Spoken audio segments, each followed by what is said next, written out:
make Boulder such a vibrant and evolving community. By creating the Climate Mobilization Action Plan, we doubled down on our commitment to fight the global climate emergency.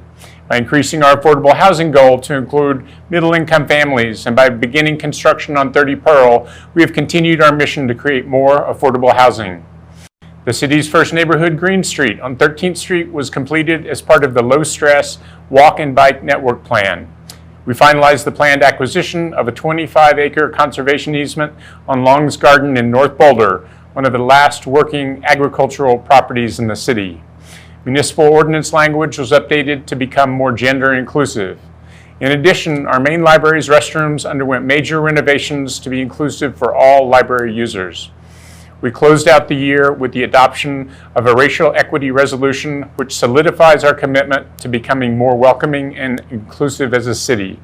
The year was not without challenges, but they were faced head-on and used as learning opportunities to help us become the community we desire. Boulder has an important role to play in welcoming, supporting, and serving people of diverse backgrounds in our community and in government processes. In 2018, we embarked on a journey with the Government Alliance on Race and Equity to understand the role institutional racism has played in perpetuating current racial inequities in our nation and here in Boulder. The creation and perpetuation of racial inequities is embedded into government at all levels. Focusing on promoting equity so that everyone is valued, respected, and heard offers many benefits. The City of Boulder is committed to leading with our values, changing employee perceptions and behaviors first, and then expanding beyond the city organization and extending the impact into the community. The adoption of the city's first racial equity resolution solidifies Council's commitment to advance racial equity and opportunities for all.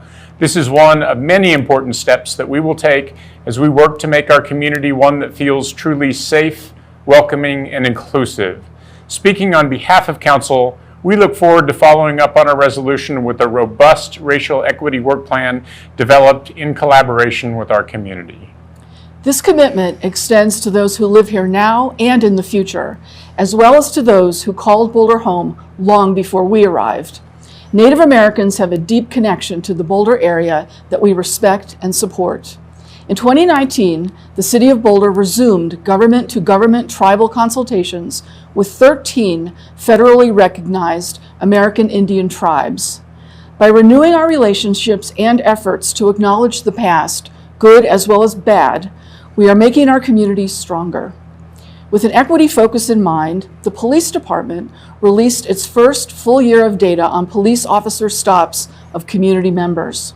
This work began in 2016, based on a recommendation from consultant Hillard Hines, which recommended we track police stop data to better understand who officers interacted with and to identify opportunities to ensure equitable treatment.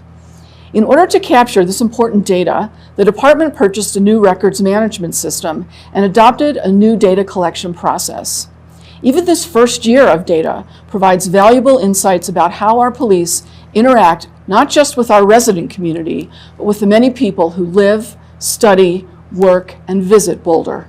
City Council engaged in a community listening session following an interaction between an African-American college student and members of the city's police department after the student was approached while picking up trash in his yard. Personal stories were shared by people from a variety of races, ethnicities, as well as perspectives of family members with mixed race backgrounds. This led to the creation of a police oversight task force. This group analyzed various models of community oversight for police departments and then recommended to City Council the model that they believed would work best in Boulder.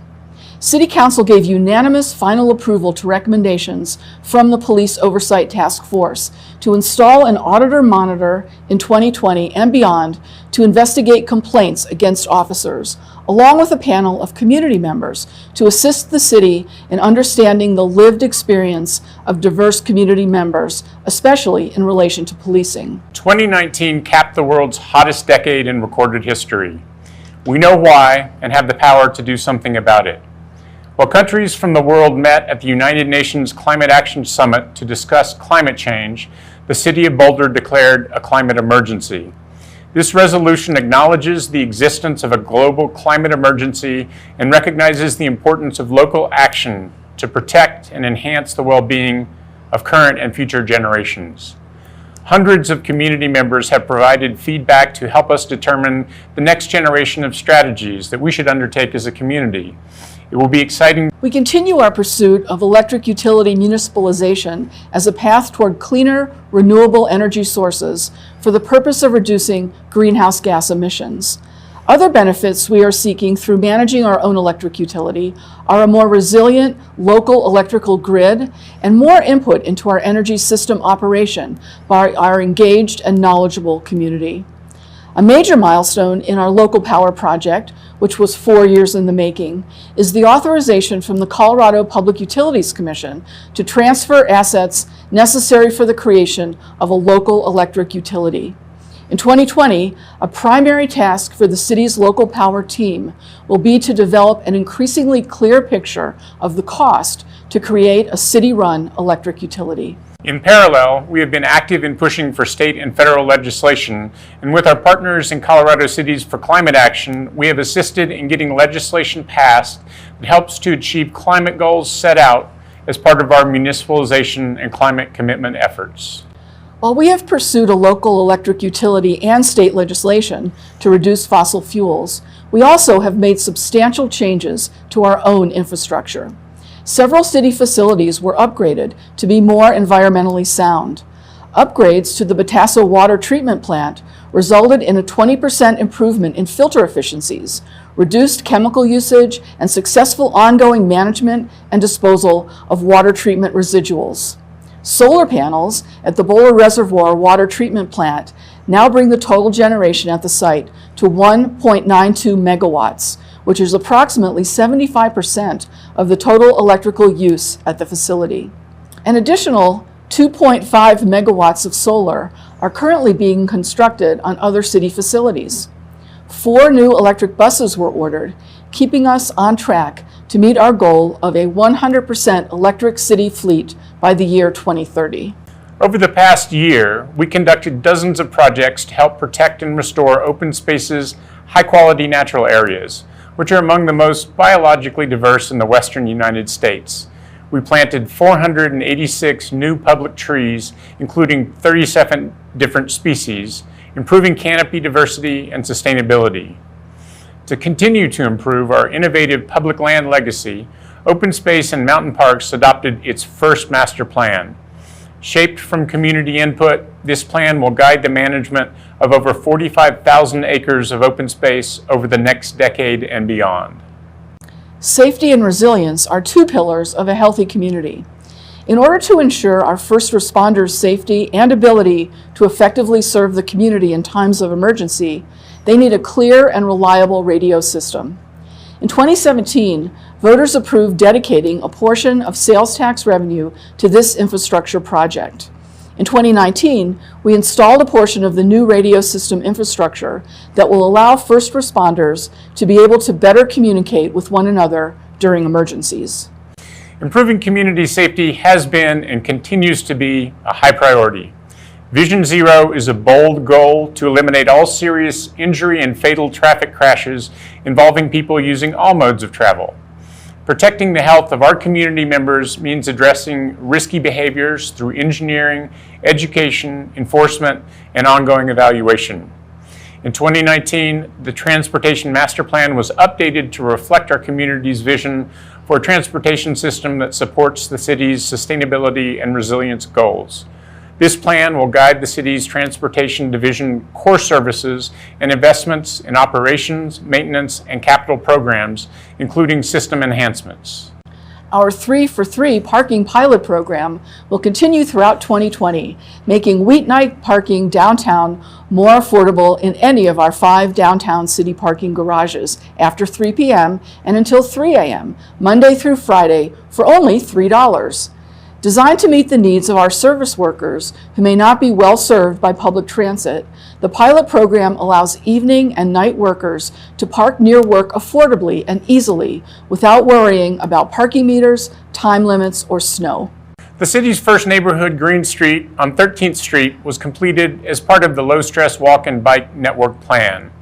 The city installed safety signage and paint markings to improve the safety and comfort of people walking and biking in this corridor.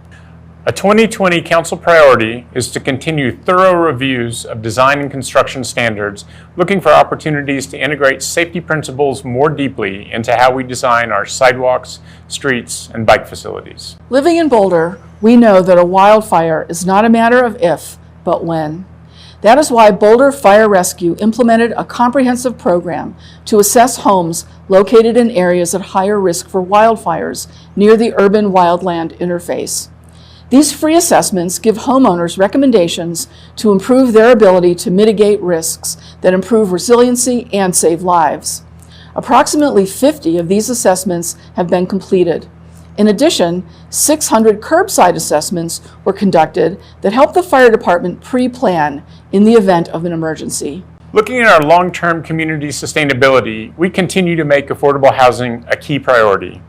In 2019, we expanded the city's affordable housing goal from 10% to 15% of all residential properties as permanently affordable, of which 1,000 need to be deed-restricted middle-income homes.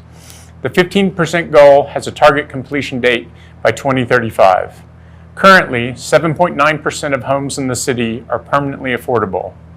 Important progress was made on development projects furthering the city's commitment to creating and preserving diverse housing options in Boulder. We added 37 permanently affordable homes in August and are close to completing an additional 98 homes. In December, ground was broken at 30 Pearl, our newest affordable housing community. This project is a collaborative effort between Boulder Housing Partners and the city. Once completed, 120 affordable homes will bring $1.3 million in annual rent relief to low-income households. This project represents the highest percentage of permanently affordable housing of any prior developments in the city. A manufactured housing strategy was formally adopted and identifies guiding principles and a prioritized list of actions by the city, park residents, and park owners to further Boulder Valley Comprehensive Plan policies. We recognize the importance of manufactured housing as an option for many households and encourage the preservation of existing mobile home parks and the development of new manufactured home parks, including increasing opportunities for resident-owned parks. Not to be forgotten is the final approval of the Alpine Balsam Area Plan, which reflects many community values and strikes a balance on intensity, form, and use to ensure the area remains a lively neighborhood center. Work on the East Boulder Subcommunity Plan will continue in 2020. We anticipate that a final plan that will guide decision-making in this subcommunity as it evolves in the coming years will be approved by the end of 2020. Everyone in Boulder should have the opportunity to achieve or maintain a safe, stable home in our community. National evidence demonstrates that housing opportunities are the most effective way to reduce the impacts of homelessness on individuals and communities. Through coordinated efforts aligned with our homelessness strategy, 354 adults exited homelessness last year.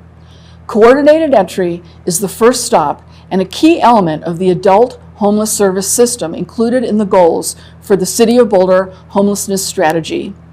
Coordinated entry is a national best practice and has been implemented countywide with standardized procedures.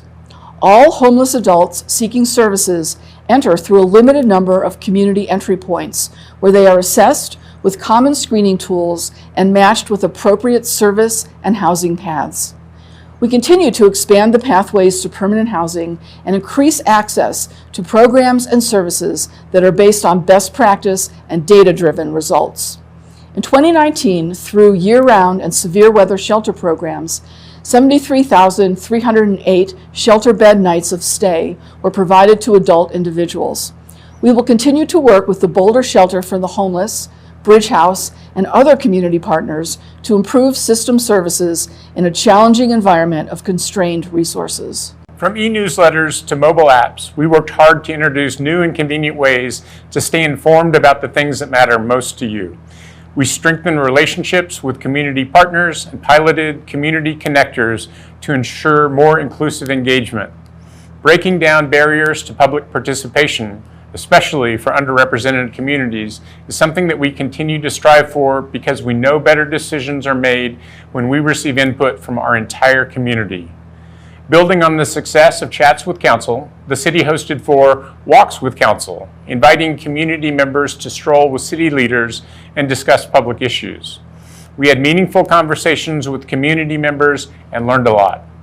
Each year, one chat has been in Spanish. This has led to a new and exciting spin-off program for 2020 called Conversaciones con la Ciudad at Sacred Heart of Jesus School. The City of Boulder was named USA Organization of the Year and International Organization of the Year by the International Association of Public Participation, IAP2.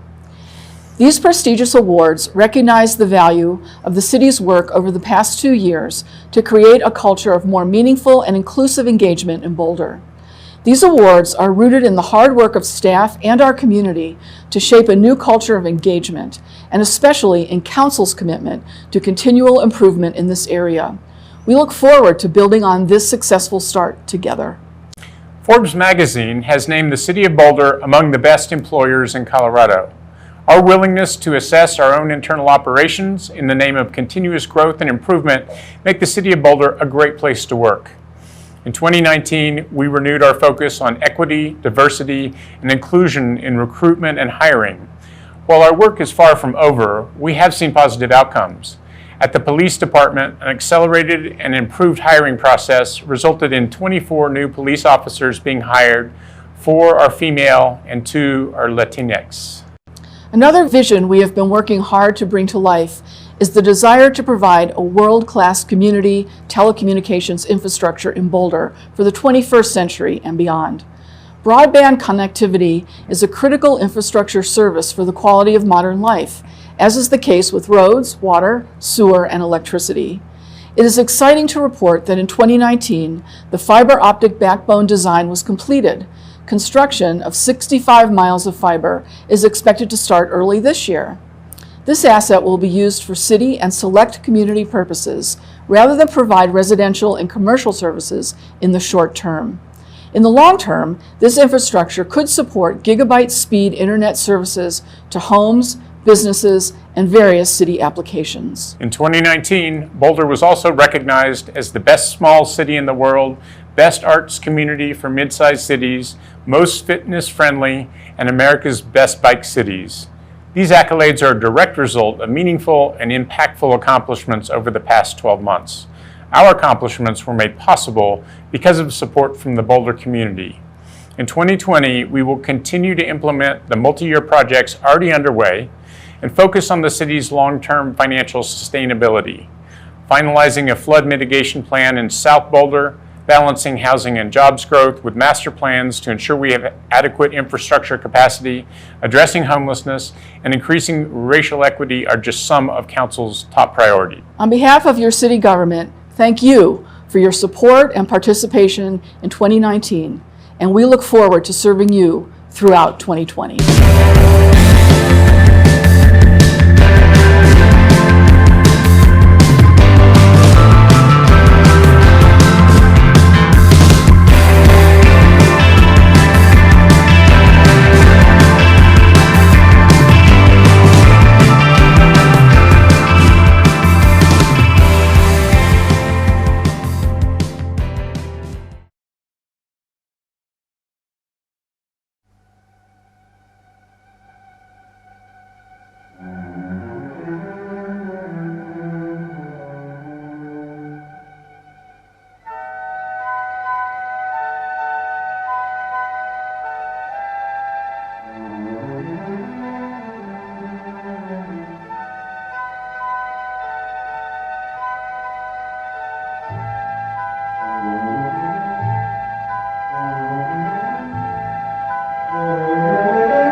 everyone, to the February 18th Boulder City Council meeting.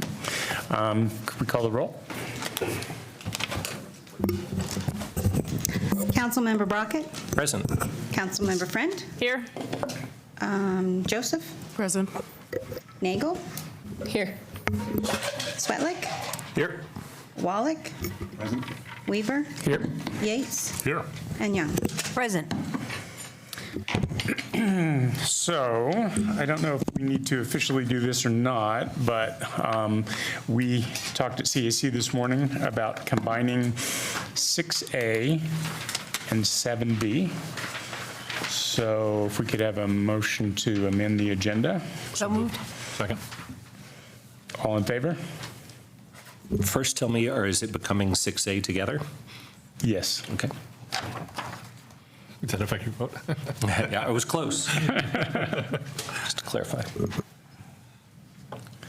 Okay, and so just to let people know, the State of the City video was played at 5:30 today, and it will continue to be played throughout the week. And then, shall we do open comment?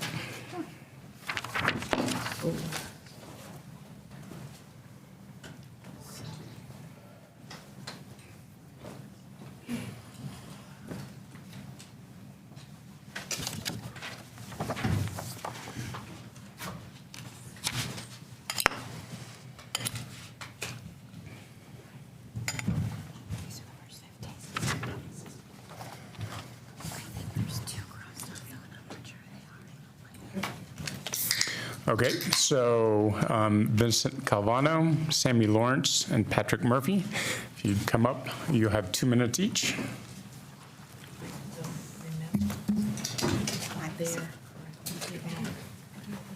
Good evening. My name is Vincent Calvano, and I'm one of many Boulder residents that cares about climate change, and especially how to mitigate it as quickly and effectively as possible.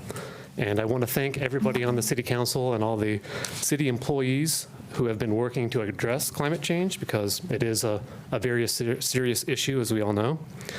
And because electricity use is one of the biggest sources of greenhouse gases, I support the many measures the city has been taking to lower emissions from our electricity use. And I support the city's continued work on municipalization, and I support more competition for electric generation, which would hopefully enable us the ability to more quickly lower emissions by utilizing the many thousands of megawatts of renewable energy potential there is here in Colorado that's just waiting to be developed.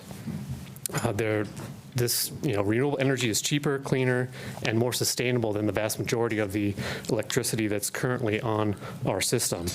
And Xcel Energy has been making progress, but we need to move much, much faster than they are willing to go. And having practiced as an attorney before the Colorado Public Utilities Commission, I know how slow and expensive that process is, and that's all the more reason why we want to have our own municipal utility that would keep us out of that process and enable our city council to drive change more quickly, as well as keeping more of our money here and not padding Xcel shareholders' pockets. And I believe that the city is able to run a safe, carbon-free, and resilient electric utility, as many other cities do across the country. And thank you again for everything you're doing in your power to mitigate climate change. And if there's anything I can do to help, just let me know. Thanks. Thank you, Vincent. Sammy Lawrence, and then Ryan Milligan and Patrick Murphy. No Sammy. So Ryan Milligan, Patrick Murphy, and Patricia Carden. Okay. Patrick Murphy, Patricia Carden, and Nolan George.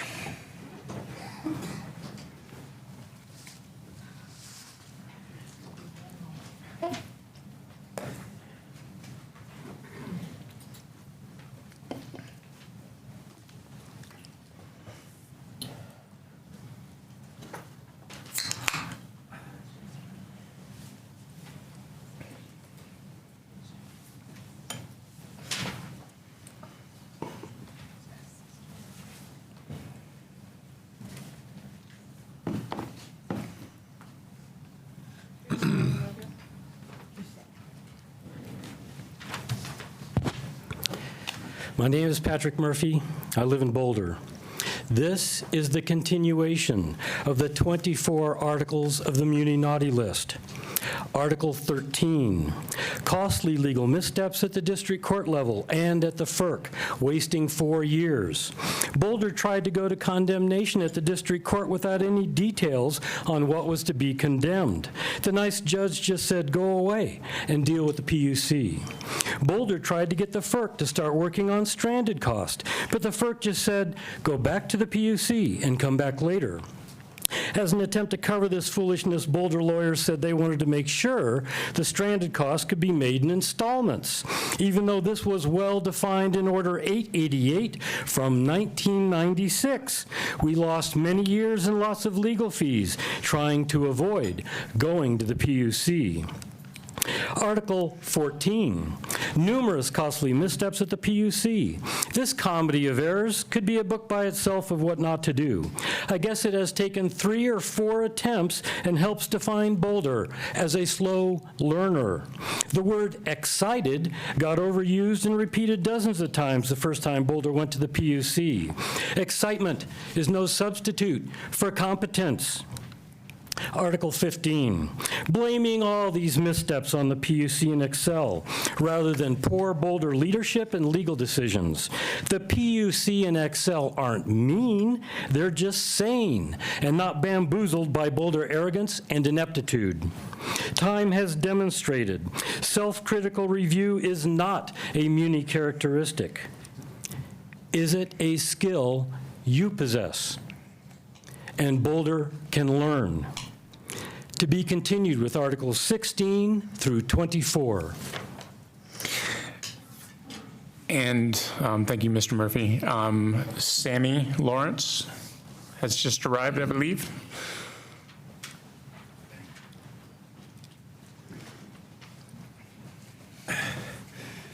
Okay, quick thing. Thank you. This wasn't a part of my original speech, but I want to say thank you for accommodating me. I appreciate it. Thank you.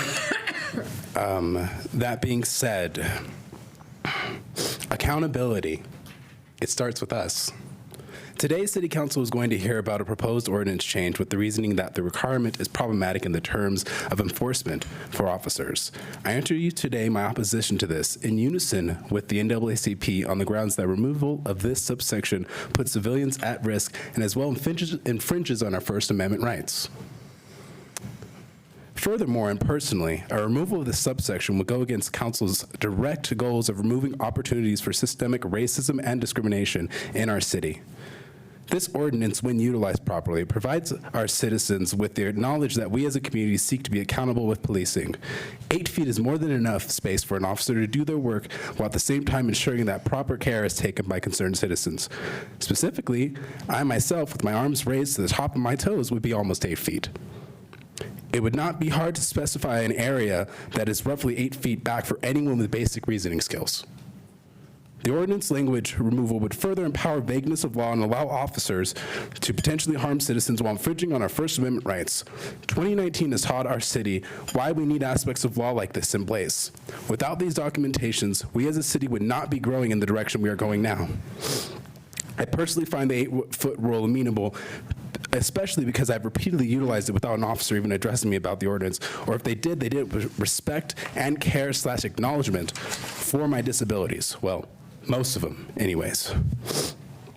I can respectfully witness officers conducting business when they are doing it properly, even if when I vocalize my lack of agreement with documentation.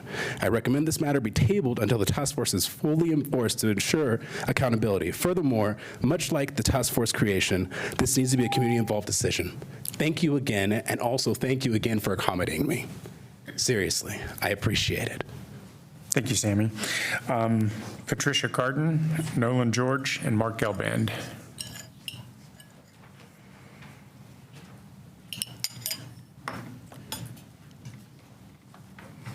Good evening. My name is Patricia Carden. I live at 350 Ponca Place in South Boulder. Honorable Mayor and City Council members, I'm speaking tonight to address again my concern for the safety of South Boulder residents who continue to remain vulnerable to flooding. This is a picture of the sudden flood that came upon us at our residence, after which garages filled with water, etc. So much damage was done and lives put at risk. I would like to take this opportunity, though, to personally thank the 5 city council members who, in their goals for accomplishment this year, included resolution of this long safety concern as a priority.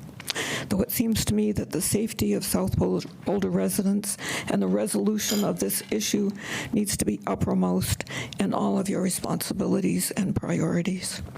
I also appreciate the work that has gone into the preparation of the 188 pages or more as the agenda for next Tuesday's study session devoted to this issue.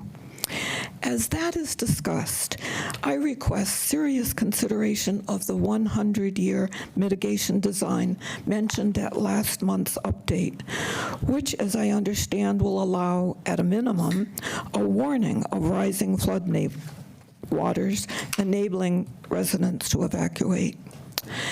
And also in the pages for next week, with regard to the consideration of the proposed land swap, I am disappointed it is even being considered, as for many reasons, this would only delay the resolution for many more years. This is unconscionable.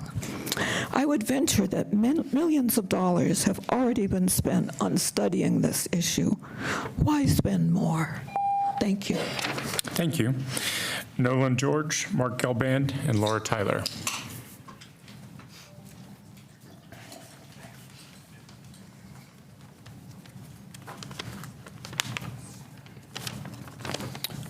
Hello, my name is Nolan George, and I'm a sophomore at CU Boulder. My reason for being here today is to address the ongoing crisis of climate change. Although most individuals associate climate change with slow-moving effects, the summertime fires in California and Australia that cost society hundreds of billions of dollars speak otherwise. These events are evidence that the effects of climate change are not a future problem, but a problem right now. Despite the hope sustainable technologies like wind, solar, storage, and electric vehicles have generated, fossil fuel companies are still fighting progress towards a low-carbon society. I'm here today to ask you, the people who make up the Boulder City Council, to continue to fight against corporate greed and the fossil fuel industry. A sustainable future is attainable if policymakers such as yourselves continue to take initiative to lead the change. Climate change is a problem we cannot afford to avoid. With that said, I would like to thank you for all of your existing contributions towards climate change and declaring climate change as an emergency, and I would like to thank you for your time. Thank you, Mr. George. Mark Gelband, Laura Tyler, and Kathy Joyner. So my bad, I didn't get my presentation to staff on time. Mark Gelband, 505. I do want to talk about the definition of legal nonconforming because I'm afraid that too many of you don't really understand your own zoning rules. So a legal nonconforming use is the use of land or a structure that was legally established according to the applicable zoning and building laws of the time. But which does not meet current zoning and building standards. And then also understanding the origin of the phrase neighborhood character, which came to mean basically excluding undesirables from certain neighborhoods. And those undesirables were immigrants and African Americans. Prior to the recent election, Boulder County sent out a tweet that said, "We prefer a horizontal wall of green space to surround our city." It feels extremely distasteful, reprehensible even, to be joking about a wall when one of those groups that we're talking about keeping out of neighborhoods are immigrants. I sent you a map of my neighborhood, the Vermont subdivision.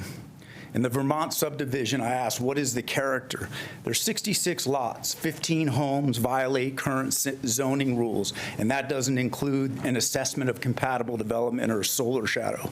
20 plus are non-conforming single-family lots, smaller than 7,000 square feet. 16 multifamily homes, a variety of duplexes, triplexes, quadplexes, multiple homes on one lot, and at least 4 middle-income duplexes have been turned into single-family homes in the past 20 years. So I'd like to ask, is this really a single-family neighborhood? Why do we have rules that allow middle-income multifamily housing to be turned into single-family McMansions, but not the other way around? How come the city has not inventoried and mapped structures that do not conform to compatible development or solar shadow ordinance? How does it make sense to include legal non-conforming and ADU saturation calculations? And Thank you, doesn't it Mr. make Galban. more sense? Thank you, to Mr. I have Galban. one sentence to finish. To add density, multifamily in neighborhoods like the Vermont subdivision when it was originally built. Thank you, Mr. Galban. Laura Tyler, Kathy Joyner, and and Jan Morzell.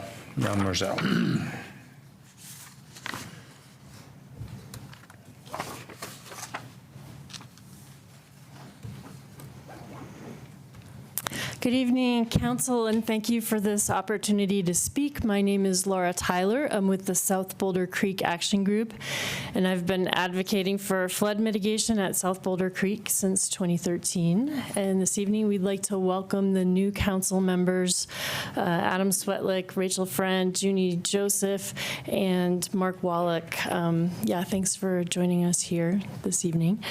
This is a picture of my car in 2013. And to be honest, it's a little embarrassing to me that this has become the poster child for flood mitigation, but it does tell the story. So in September 2013, my husband and I were busy removing stuff from our basement because we were having some leakage, and I looked out the window and took a break, and the water was down at the curb level, and it looked, a little scary, but okay. And then maybe 10 or 15 minutes later, after having a quick bite to eat, we looked outside and saw that torrent of water. Essentially, South Boulder Creek rerouted itself, and when it overtops US 36, it creates a flash flood situation that's like pouring water from a pitcher into a bowl. There's no place for that water to go except to fill the bowl, and my house is not even at the lowest part of the street. There are other people who had it significantly worse than we did, and so this is an urgent safety issue. There is flash flooding that happens in that neighborhood. And I'm here today to urge you to consider, at minimum, protecting us from the 100-year flood. We're looking for 100-year protection because that is legally significant. It exceeds what's happening in most of the city of Boulder, and it's doable. It allows you to collaborate with CU and to have housing at CU South, much needed housing for faculty and upper class students that is adjacent to a transportation hub. Thank you. Thank you. Kathy Joyner, Jan Morzell, and Evan Ravitz. Good evening. My name is Kathy Joyner. I'm from Westminster, Colorado. I'd like to request again that you view the South Boulder Creek Flood Mitigation Project with the sense of urgency that is warranted. Please move with decisive and clear action to ensure the lives and safety are the fundamental concern in all your decision-making. The council packet for the upcoming study session includes some eye-popping cost estimates of variant 1 options. That said, there are clear distinctions among the options in the summary tables, particularly tables 2 through 5, related to levels of environmental impact, overall cost, ease of permitting, overall size of the dam, and impacts to wetlands and threatened and endangered species. Variant 1 100-year design appears to have favorable evaluations on many of these points. For these reasons, and for the extraordinary difference in cost compared to the 2 other options, this option appears to have the best potential to move forward quickly. Please keep in mind that my neighborhood has been living in harm's way for decades, not just since 2013. We'd like to know that there's an end to the analysis and skyrocketing costs, particularly with 500-year designs that are associated with the numerous iterations of this plan over the past 6.5 years. We support all levels of design that comply with city, state, and federal standards. All of the 3 variants that have been analyzed do so. Given that, we urge you to choose to move forward with a design that will be the fastest route to safety for thousands of city residents. We've all heard the saying, don't let the perfect get in the way of the good. As we know, there is no perfect. And while we look for it, people remain in harm's way. Thank you for considering these critical health and safety issues as you make decisions on this project moving forward. Thank you. Jan Morzel, Evan Ravitz, and Elizabeth Black.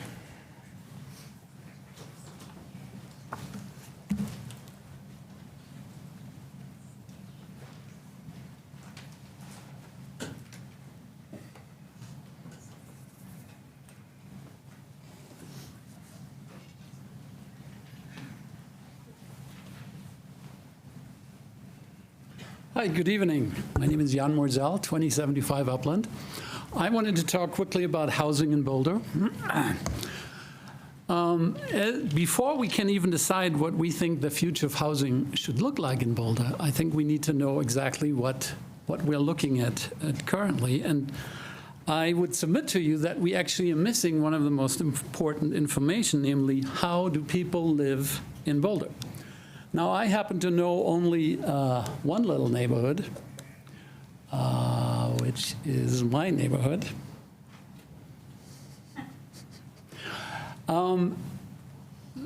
Because I've lived there for 20 years and I was involved in annexing it. Can we switch to the next slide? Oh, there we go. So what I was able to do there is to actually draw schematically how people live, even though this is a single family zoned neighborhood, RE zoning. You will see there what I've done is the dark squares are ones that actually single-family homes lived in by single family. Everyone else has a different use. So there may be squares that are, oops. That's fine. Where you have maybe a duplex, or maybe you have an ADU, or you simply have more people in there that are currently allowed. And so if I aggregate that, you can see that out of those homes, only 31%, less than a third, are actually single-family homes lived in by a single family. Everybody else lives in community.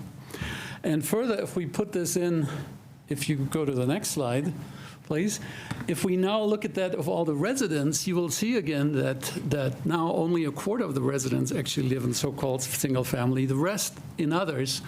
And among those, most surprising to me, 21 residents in our little neighborhood live in houses that actually don't have a license or are not regulated. Now, I think it's actually a positive. Thank you. And it allows for quite a bit of more room in Boulder to live. Evan Ravitz, Elizabeth Black, and Duncan Gilchrist. Need the 3 minutes.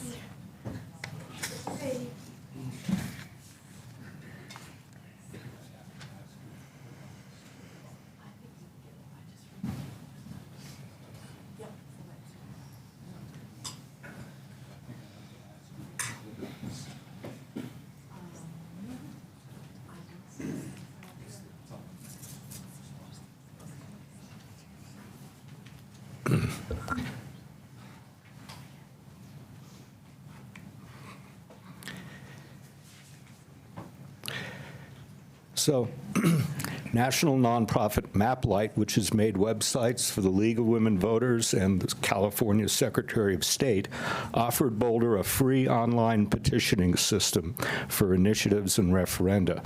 The city turned it down, but we didn't know the justification until the City Elections Working Group met December 18th.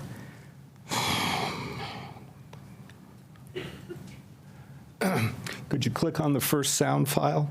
City IT Director Julia Richmond told us, see the little speaker icon?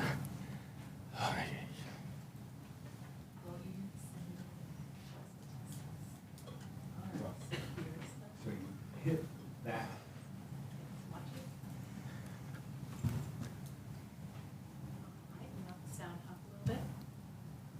Apparently a lot.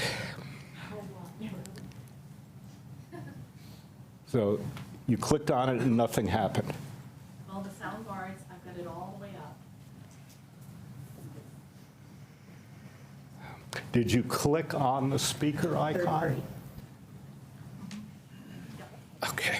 Well, like most things in the city, this is a joke. So, the city IT director told us MapLight has never built a secure website, and that the free system they offered us included no security protocols. But this button doesn't work either. Could you give me the next slide, please? The public, the websites that they've built are data aggregation websites. So they pull together public documents into easily readable forms. So the whole concept of internet security and building these secure tools was something that they had to subcontract. Thank you, Evan. Elizabeth Black, Duncan Gilchrist, and Tim Johnson.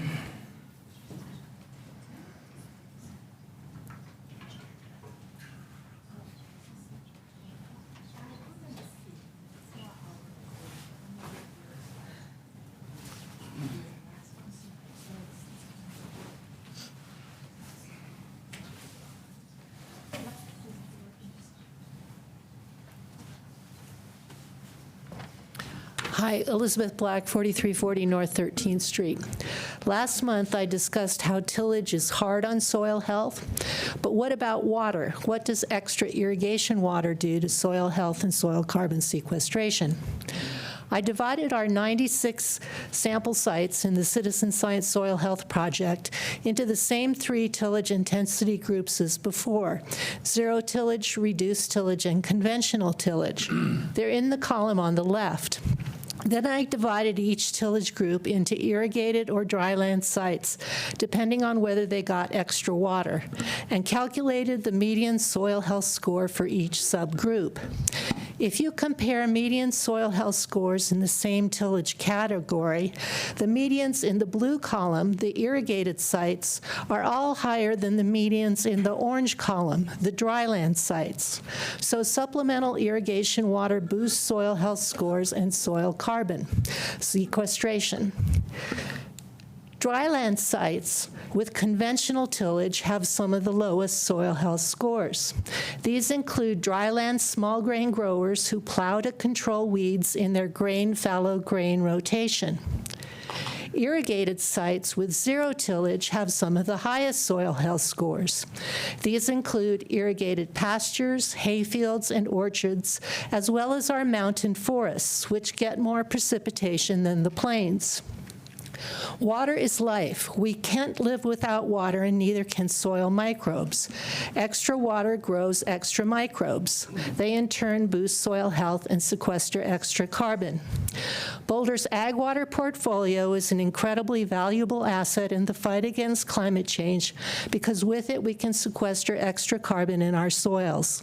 Protecting our irrigated ag lands and our mountain forests is key to carbon drawdown. Thank you. Thank you, Elizabeth. Duncan Gilchrist, Tim Johnson, and Chris Allred.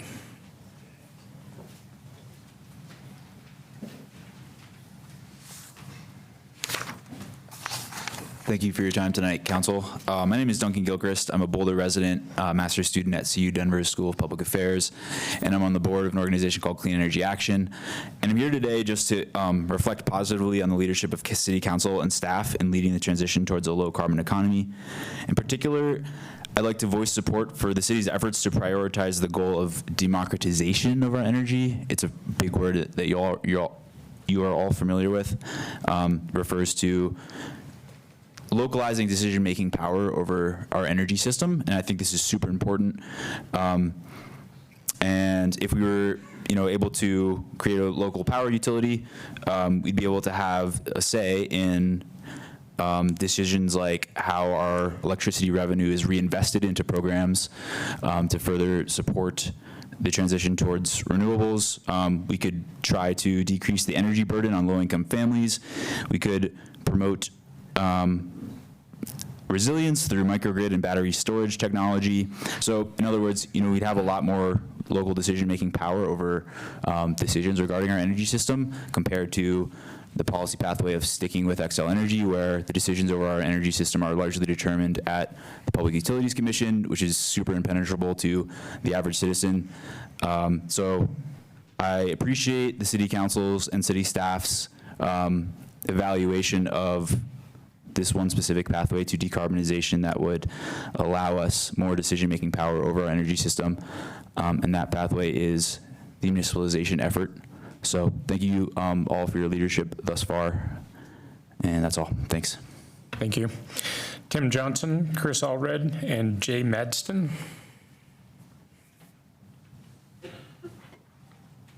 Good evening, Mr. Mayor, members of the City Council. It's been a while since I've addressed you. I'm Tim Johnson. I'm the CEO at Fraser, 350 Ponca Place. Thanks. I want to say thanks to all of the city departments for our 13 building permits. Our Prairies building opened on January 6th. We're almost done with all of our building. By the end of March, we will have a population on our campus of about 500 individuals. We call our building, our newest residential building, the Prairies building.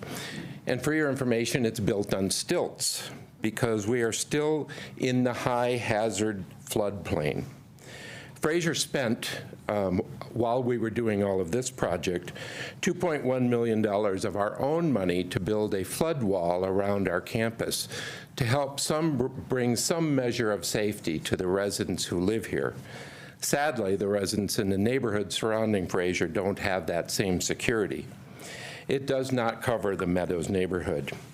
I wanted to share the sign that we received from the city with the requirement that we post it now at the completion of our project at our 13 different doors on our property. My guess is many of you haven't seen this sign, but I'm going to read you what the sign says. It says, "Notice, this property is in an area subject to sudden flooding. In case of flood emergency, be prepared to seek high ground immediately. For information, go to www.boulderfloodinfo.net. That's the welcome mat that is at all of our front doors following the completion of our project. We're contemplating whether we should put our own addendum under each of these signs or perhaps above each sign that said, we must post this sign because 6.4 years after the flood, the city has still not addressed the flood threat that exists in our neighborhood." Thank you, Mr. Johnson. Chris Allred, Jay Madston, and Elizabeth Hondorf.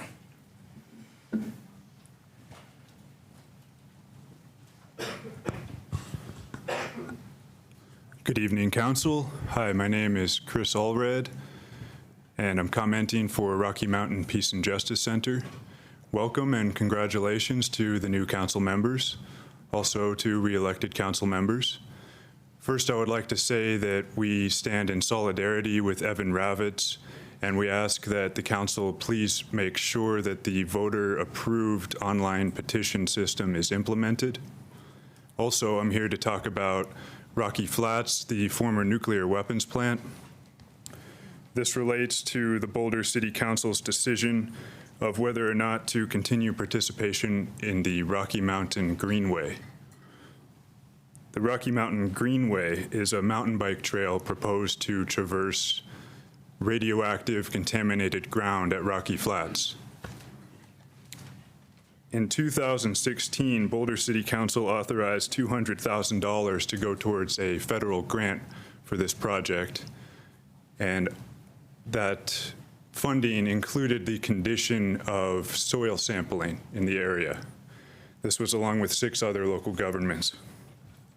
We have learned more about the contamination at Rocky Flats through this sampling in recent years. And in August of 2019, there was a record high reading of 264 picocuries per gram reading of plutonium. There are many other radioactive contaminants at Rocky Flats, including uranium, americium, beryllium, radioactive lead. Also, Dr. Ketterer, a PhD chemist, published a study in September regarding hot particles of plutonium dioxide. It is important to research this subject and make an informed decision about the dangers to public health. And I would be glad to meet with members of the council to discuss this topic in more detail. Thank you for your time. Thank you, Mr. Allred. Jay Madston, Elizabeth Hondorf, and Lynn Siegel. Good evening. My name is Jay Mattson, and I live at 1101 Aurora Avenue, Boulder, Colorado.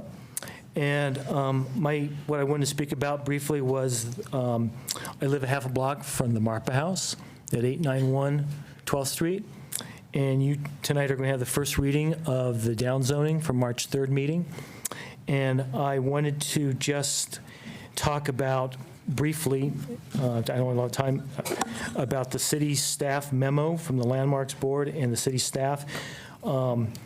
This memo is very complete. It's very detailed, and I hope you all read it. They did a very professional job in all the aspects, how this falls into the historic preservation ordinance. And many of us, my neighbors, will be here on March 3rd. And we all live in a historic neighborhood with historic homes that were built by professors and presidents of CU. And this is an important issue. And thank you for your time. And we'll see you March 3rd with many more people. Thank you. Thank you, Mr. Madsen. Elizabeth Hondorf, Lynn Siegel, and Michelle Rodriguez. Hi, Elizabeth Hondorf, 4th Street, Boulder, Colorado, since the 70s anyway. Well, I'm part of the Rocky Flats group too, and I was going to speak about something else, but I find this to be way more important. And I'm asking that we come up with an idea to collaborate with other cities to put warning signs and historical perspective signs around the Rocky Flats areas. Newcomers are coming here on bikes and they don't know where it is. There's really no definition. It doesn't declare a hazardous warning. And I think a historical perspective like you see in Yellowstone about the buffaloes would be great. About this is a site where, you know, a nuclear plant exploded, et cetera, et cetera. I have some relatives that have immigrated here, and they've got their kids, and they're riding all over asking me, where is Rocky Flats? Some people think it's just, you know, to the east of Broadway, well, or whatever, 93. Well, it's not. It's all over. And now you can see from what Chris said that the contamination is serious. And I hope we can join with, you know, Broomfield and other places to get them to collaborate on this. People should be given education and notification of the danger. And the current signs that are there now just say Rocky Flats and Animal Refuge. Well, if I were a bicyclist or a tourist, I'd want to be on that. And so it's just really deceptive, and I'm hoping we can put this together. Thank you. Thank you. Lynn Siegel, and then Michelle Rodriguez. Yeah, and that $200,000 that we spent, you know, that was contingent upon the soil analysis first. Now, if you, Sam, come to April 6th, I think Michael Kettering is going to give a presentation that you would find quite impressive.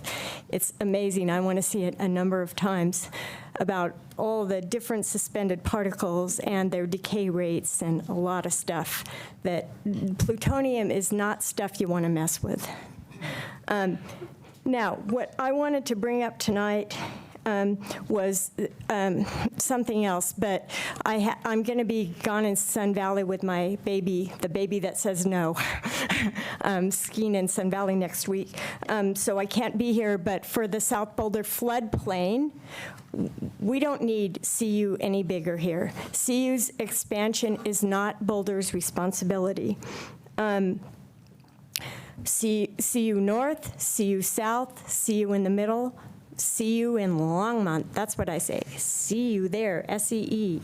Longmont, I know some folks there that really would like a campus there.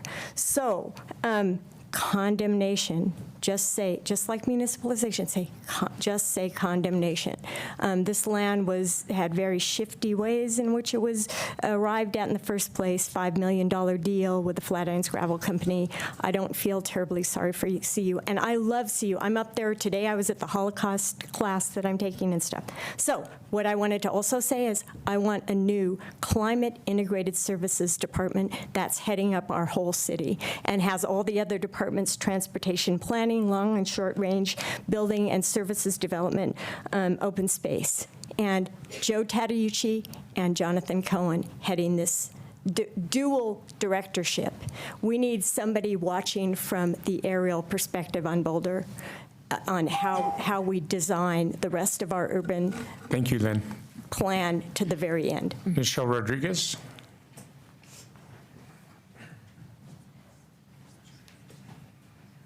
Hi, folks.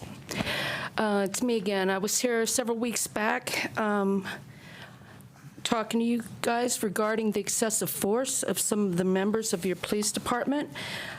Just yesterday, I learned that the city of Boulder is trying to remove citizen protections from the police by removing the ability to claim self-defense when an officer uses excessive force, as well as removing the 8-foot to film law, allowing Boulder PD to dictate how far away you need to stand from them at all times.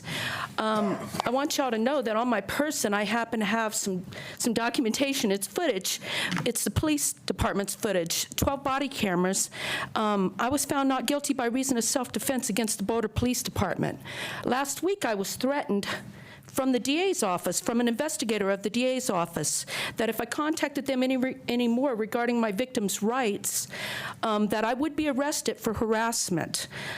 Just today, I spoke with your head detective, Trujillo, of your police department. I also learned that Pat Whiten is no longer in your complaints department, in your ethics department. Gave me big and good hope because I have high hopes for a change with Officer McNibbins, who I understand is now there. And I was referred by Trujillo back to the complaint department to file my formal thing. I've already won in the court of law in front of a peer, in front of a jury of 6 of my peers in Boulder as residents. I was deemed not guilty by reason of self-defense. It's not like innocent or guilty. Had I not had the ability to have access, and there's also an audio recording on this of an Officer Lolatai, who's quite high on the controversy list, who one of our very prominent citizens spoke earlier tonight, Mr. Samuel, is defending himself from also. But right now, I need a lawyer. I'm on my civil part. I was told that's my only ramifications. Pat Whiten told me to do that, by the way. Thank you, Ms. Rodriguez. And then It's great. Carla Rickenstrud. Carla? Seeing no Carla, we will bring public comment to a close. And then, would you guys like to respond to anything you've heard so far? Tanya or Tom? Yes. So I will respond to an item that's actually on the consent calendar, 891 12th Street, known as the Marpa House. So there has been a change today in the direction. So the property owner, John Kirkland, and the applicant, Historic Boulder, have agreed to an extension of the 100-day period for the City Council to hold a public hearing to an additional 60 days, which would extend it to May 5th for a second hearing. What this extension would do, it's intended to provide time for the applicant to get feedback on the proposed exterior changes to the property through the landmark design review process to the property prior to the designation hearing. So just wanted to provide council with that update prior to the consent calendar. Great, thank you. Tom? Can I ask a clarification? Yep. Does that mean that we'll be scheduling a hearing, the second reading hearing on that later then? That's going to be on that? Correct. So right now we're anticipating, once again, the second hearing would be May 5th. Great, thank you. Mm-hmm. So I can respond to some of the comments about the changes to the criminal code if you'd prefer me to do it now, or I could do it later. Go ahead now. Okay, so I think there's a misunderstanding of the changes that we're making. First of all, no defense is being removed at all. The same defenses that were there before are there now. The section that people have talked about says it's not a defense to. So, and that's not being removed, it's being reworded to conform to state law. The essential language is in the same. We do recommend removing subsection B. Now, the way this code section is set up, subsection A parallels state law with different words, and it basically says that to prove obstruction, we have to show that someone intentionally interfered with the operations of an officer. Subsection B is a section that's unique to Boulder, and it says that it's a criminal offense to disobey an order of an officer to step back 8 feet. It doesn't provide any protection. It gives us the ability to charge that. What we're suggesting is that we remove the ability to charge that we no longer allow officers to issue an order to step back 8 feet and make failure to comply obstruction. The only obstruction we would be able to charge would be under subsection A, which would be identical to state law, and which would require proof of intentional interference. So our view is that this is more protective of the public. And the reason, and I apologize, we did not do a great job of explaining this in the memo, and I will improve that language in the second reading memo, I promise. But there has been misunderstandings and ambiguity, and clearly, by some of the discussion we've heard, just a misunderstanding of what that section does. It's difficult for folks to understand what step back 8 feet means, what 8 feet is, what for an officer in the middle of a confrontation to try to measure off 8 feet. And for people to understand that if they step, they're 9 feet away, they're okay. If they're 8 feet, they're not. As a policy, we do not charge people for filming. We do not interfere with people observing. It's only when people interfere with the actual arrest that it becomes a problem. So, as I said, I think we can do a better job of explaining all of this. You may recall that last summer there was some news about a case where a woman was ordered to step back, didn't, and an officer shoved her, and we got sued. She in her complaint, she said she was within 8. She was no closer than 8 feet. We were able to demonstrate that she was within 2 feet because we had 21 body cameras. And last week the court dismissed that complaint. But the ambiguity in that whole thing, the belief by her lawyers that somehow being 8 feet out was a defense from her interfering just wasn't true under our code.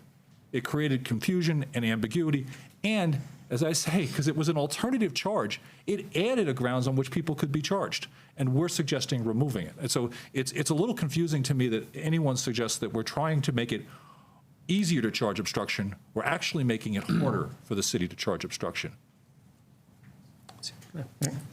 I was going to bring this up under consent, but since we're talking about it, thanks for that, Tom. So for second reading, if I could ask, one of the things I was missing in this first reading memo was what the previous language was. Yes. I mean, you could look it up in the code, right? But, yes. But if for second reading we could see what the previous language was in contrast with the new language, and then really explain how real-world situations would be handled differently. Based on these changes.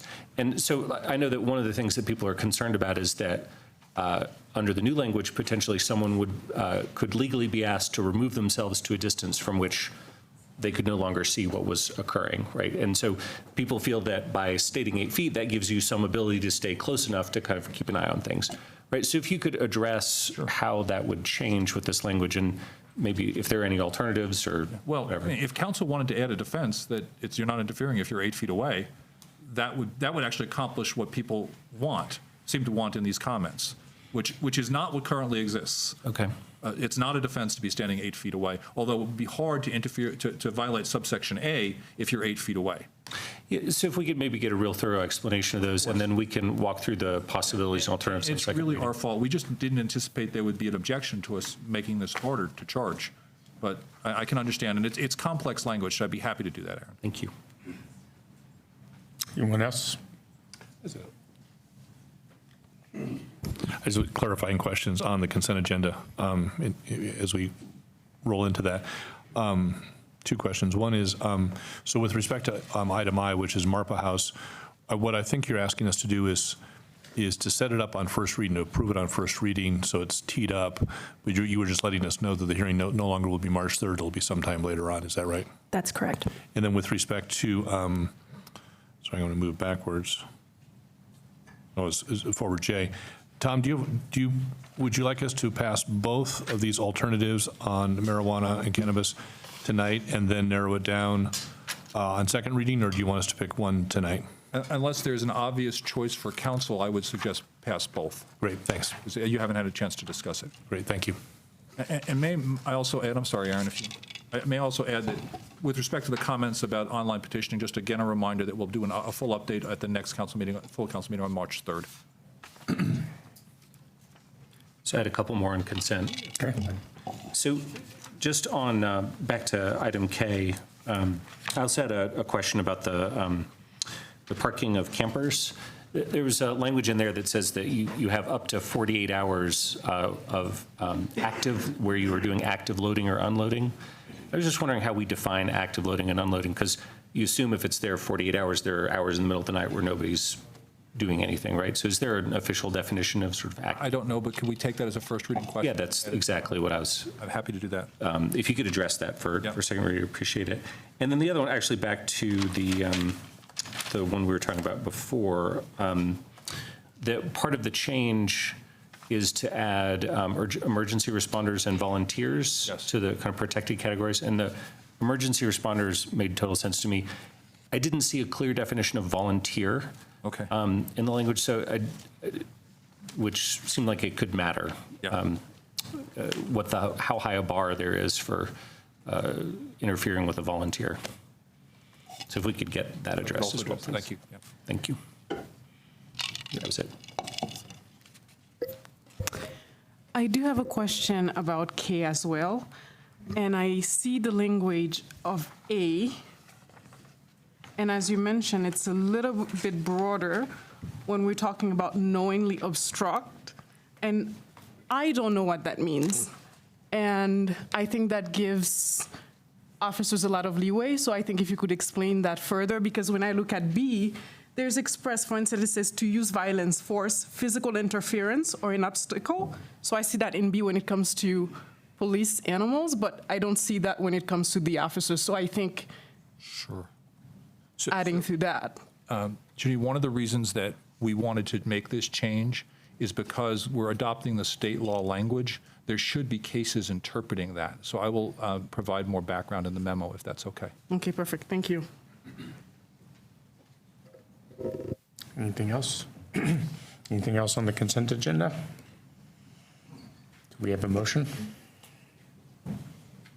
I'll move the consent agenda.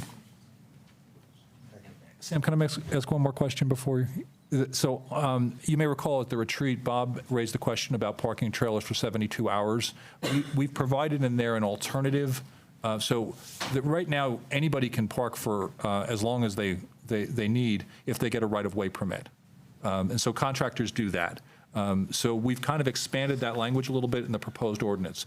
We did provide an alternative amendment, which you can also consider at second reading, or you can deal with that, which just makes it legal for persons who are working at a residence to park a trailer necessary for their work for up to 72 hours. So it expands that.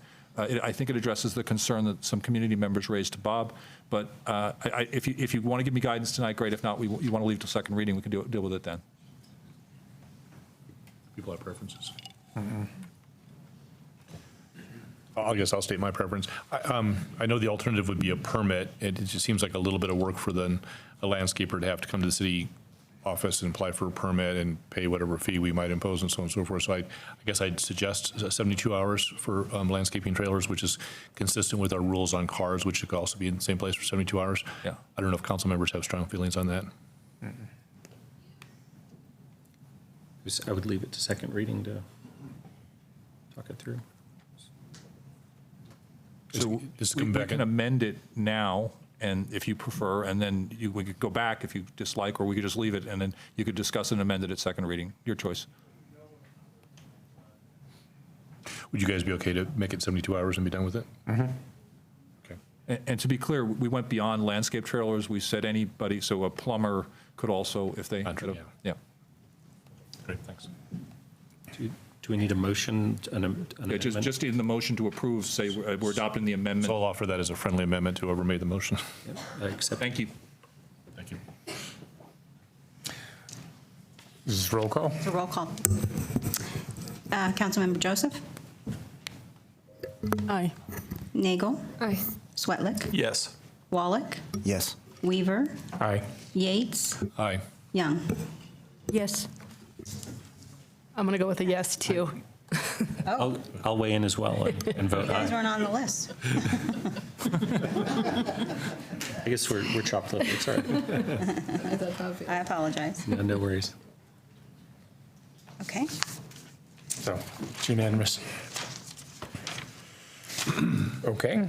Okay, your call-up tonight is the SEEP on 19th Street Multimodal Improvements Project. Anyone want to call it up? But I just have a couple of questions for staff. I'm not to call it up. So Carlos, I'm going to maybe ask you questions about things that happened long before you got here. So there's, bear with me. I see Garrett there as well. But it's my fundamental question is why are we stopping at Sumac?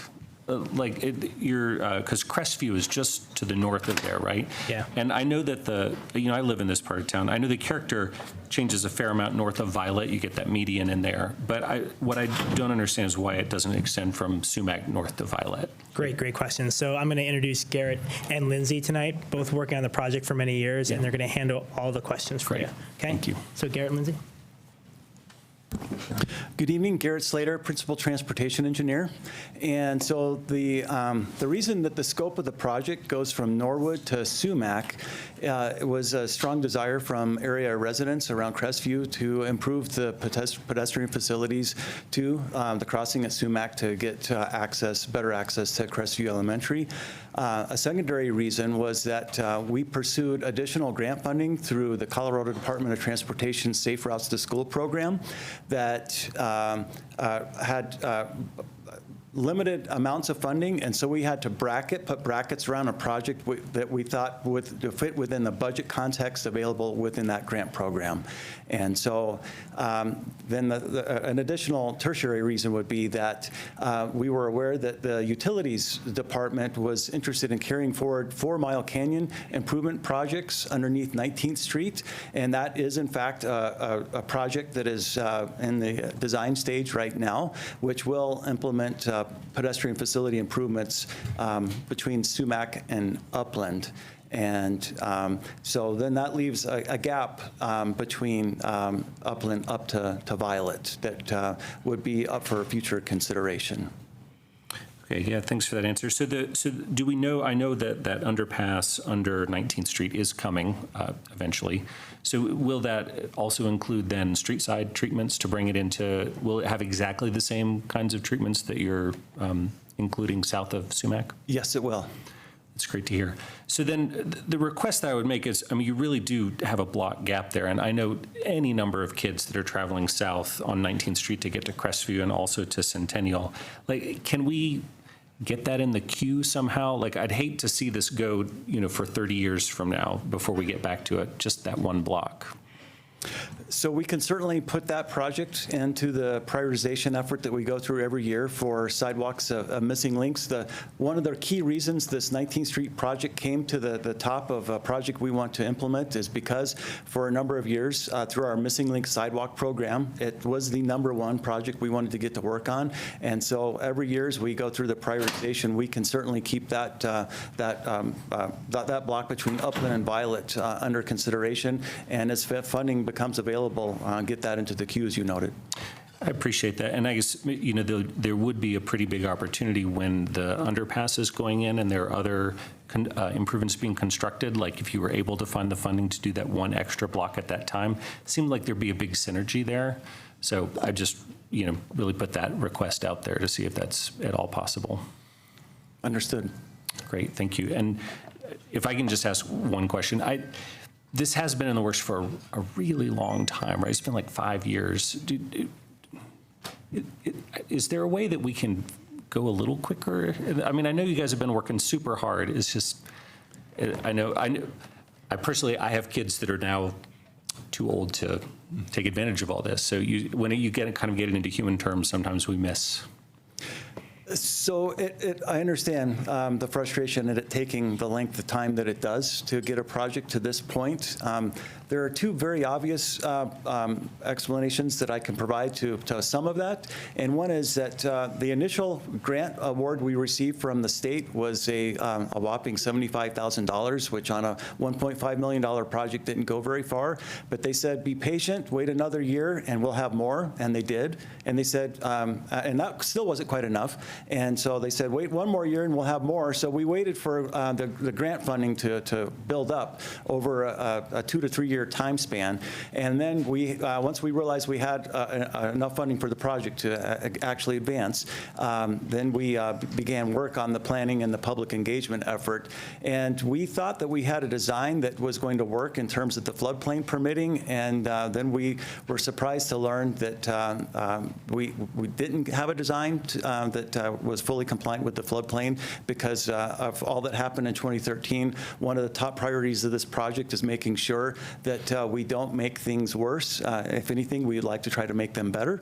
And so we spent a lot of time really studying the flood issue over the last year to make sure that we've got a solution that's going to work for the project as well as adjacent residents and stakeholders. Well, that makes a lot of sense. Thanks for that answer. Rachel? Welcome to the pain of floods, delaying things. I had a question. I'm not sure who it's for, but we're looking at alternative 4 as the preferred option, and it talks about a painted buffer, and I just wanted to figure out, is that really just paint, or is it a buffer that is painted? Is there like a physical separation? So within the city's low-stress bike network plan, we have 3 designations. We have a standard bike lane, which is a single white stripe adjacent to a vehicle lane. Then we have a buffered bike lane, which includes a painted space adjacent to a vehicle lane. And then we have a protected lane, which provides some sort of vertical or horizontal physical separation to the adjacent vehicle lane. And so the 19th Street under the low-stress walk and bike network was identified as a buffered bike lane facility, and so that's what we are proposing as part of Alternative 4 is a 2-foot painted buffer. And why not do the physical, so that's not like there's no vertical, or, right? And why not do that? That's my question. So there were a number of factors. We have a limited right-of-way within which we can fit all the parts of the multimodal street section, and there was a strong desire communicated from both students and parents as well as residents in the area to make sure that we tried to fit in space for wider sidewalks. And through that input, as well as input from the Transportation Advisory Board, we were able to identify a solution for implementing 6-foot wide sidewalks. And so that takes away some of the space that's available for providing a physical separation. One of the additional challenges is that because a significant portion of 19th Street resides in the Wonderland Creek floodplain, no matter what we do in terms of bicycle infrastructure in the Wonderland Creek floodplain, that will need to be a standard bike lane because pushing it out to accommodate buffered or protected facilities would not be something we could get permitted within our floodplain regulations. Thanks. Anything else? Yeah. The total project is about $4 million, you said? So that's what the current budget is, yes. And how much of that is represented by state or federal grants? So we've got about, I think, $900,000 in total grant funding through the state. Okay. So you're anticipating a $3 million expenditure from transportation funds to do this? Correct. I will tell you one disappointment. I read this, I read the memo, and then I went back to the earlier memo, and I saw, unless I was misreading it, I saw one line articulating what the costs are going to be. I generally like to know a little more. How did we come to this estimate? I mean, reading the earlier memo, we had lists of hundreds of trees that were going to be either taken out or replaced. I mean, the detail was quite granular until we got to the issue of cost. And I'm wondering, is there any there? In terms of some detail behind the cost estimate? Sure. Absolutely. As we go through the SEEP process, the Community Environmental Assessment Program, we go through a cost evaluation of each of the alternatives that are being considered. And I assume the estimates are being generated by staff? Yes. In partnership with our consultant resources, yes. Okay. All right, thank you. Anyone else? So, Well, I will just say, it's going to be a great project, so I'm excited about it. Thanks for bringing it forward. Can I just add one thing before we hit? So heard about the protected bike lanes. We can follow up on that. There's more history there than we can give you in the 15 minutes. Be happy to do that. Councilor Wallach, we will follow up. We have more detailed estimates. If you have insomnia, we can provide you spreadsheets full, and we have to report those. It's our job to be transparent about the cost of these projects. One of the things that we'll do moving ahead when we get to sharper pencil is get more detail on those. We hate to get super detailed now because we're not finished with the entire design, but I want to make sure that you see those and you will get those. Well, we really don't have enough reading here, and I was hoping you could fill up our idle hours. 600 pages is not enough for you, Mark. Okay. But in all fairness, we will continue to refine those and come back with those. Okay? I thank you very much. You're welcome. So is there any desire to call this up? Okay, very good. So I think we're on to the public hearings. The first public hearing this evening is the second reading of ordinance 8380, the overlay zone, 18th and baseline.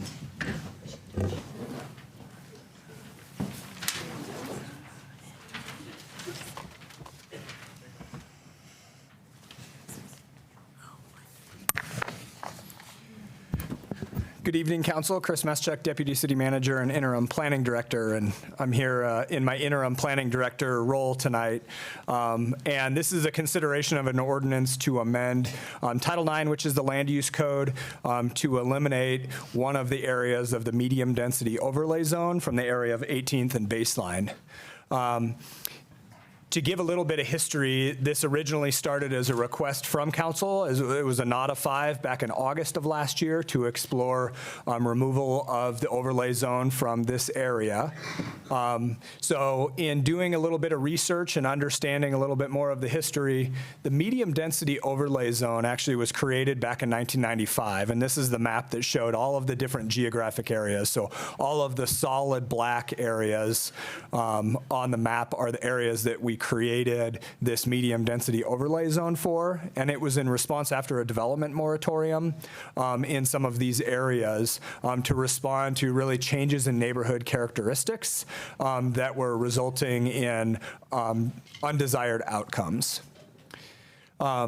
You'll see there's several areas on the map here circled in red that then following that, the city undertook a comprehensive rezoning process in 1997, and we rezoned those geographic areas to a new zoning district, and the medium density overlay zone was removed from those areas. So the result of that now is there are 4 areas in the city that still have this medium density overlay zone. And what an overlay zone is it is an additional set of regulations that overlay on top of the existing base zoning district that add additional regulations or have additional restrictions. So we have other overlay zones in the city like our floodplain regulations, or right now we have an overlay zone in the area of the opportunity zone. The medium density overlay zone, essentially the simplified version of what it does is it restricts any new construction on any lot within the overlay zone to a single-family residential structure, even if the underlying zoning allows for a multifamily residential structure. So the request and the nod of 5 that council gave was to explore removing the overlay zone on University Hill. And so this stretches from Baseline on the south, Aurora on the north, 17th Street to 19th Street. So that's the geographic area. It has medium density residential 2 zoning as the underlying zoning in the area, but then has the overlay zone on top of it. So we dug into understanding, well, what would it mean if we were to remove this overlay zone from this area? What would be the outcome or result? And so what we began doing is looking at, well, how many properties are in this area? There's 132 properties within this geographic area. And right now there's 208 housing units on those properties. So a lot of the properties are already a multifamily residential. The reason that this project started was spurred by the property that has the star on it, which is a large parcel that had a duplex on it that burned down. Based on the existing zoning, you could build a triplex there. With this overlay zone, you can only build a single family home. the lot's large enough that you could subdivide it into 2 lots and build 2 single-family homes. What the property owner was expecting to be able to do is build a triplex, which is what the underlying zoning RM2 would allow. When we then look at if we were to remove this regulation, how many properties could have more than 1 dwelling unit on them based on the underlying RM2 zoning? And the result of that is 30 of those 132 properties could have an additional dwelling unit on them, and that's what's shown in purple here on the map. So then the next question is, well, how many dwelling units are on each of those properties, and how many are left that could potentially have additional development? And the answer to that question is 4. 4 properties could have additional development for a total of 6 additional dwelling units. When we presented this item to the planning board, one of the things they pointed out is, we said 6 additional units based on what's out there today. You could actually build 2 units on that large parcel on 18th Street, 756. So it's really only, the potential is really only about 4 dwelling units. We represented the information as exists on the ground today. So if we look at the detail of that, you can see starting on the left-hand side of the screen, the 756 18th Street property. Currently, there's 0 dwelling units. There's the potential right now that you could build 2. If we remove the regulation, you could build 3 or plus 1 based on the existing zoning. And then there's another property on 17th Street and 19th Street that has 1 dwelling unit that theoretically they could add 1 more based on the zoning, and then 1 that is currently a duplex where you could add 1 additional unit. Whether those units would actually get constructed, there's a whole lot more detail that a property owner would need to go through. So whether these units are actually constructed or not would require a bunch more analysis. We presented this item to the planning board, and the planning board recommended 6-1 to approve elimination of the medium density overlay zone for University Hill. And so the staff recommendation is for council to approve ordinance 8380 adopting this change. And we're happy to answer any questions. Questions? No question? Oh, Martin. I have a couple of questions, actually. In 1995, the rationale in the statute for imposing the zone was that development has been very disruptive of the existing character of the areas, has failed to preserve certain historic structures, has led to many inappropriate structures being erected, and thus has negatively affected the value of adjoining properties. Of those considerations, is it your view that they have all been met?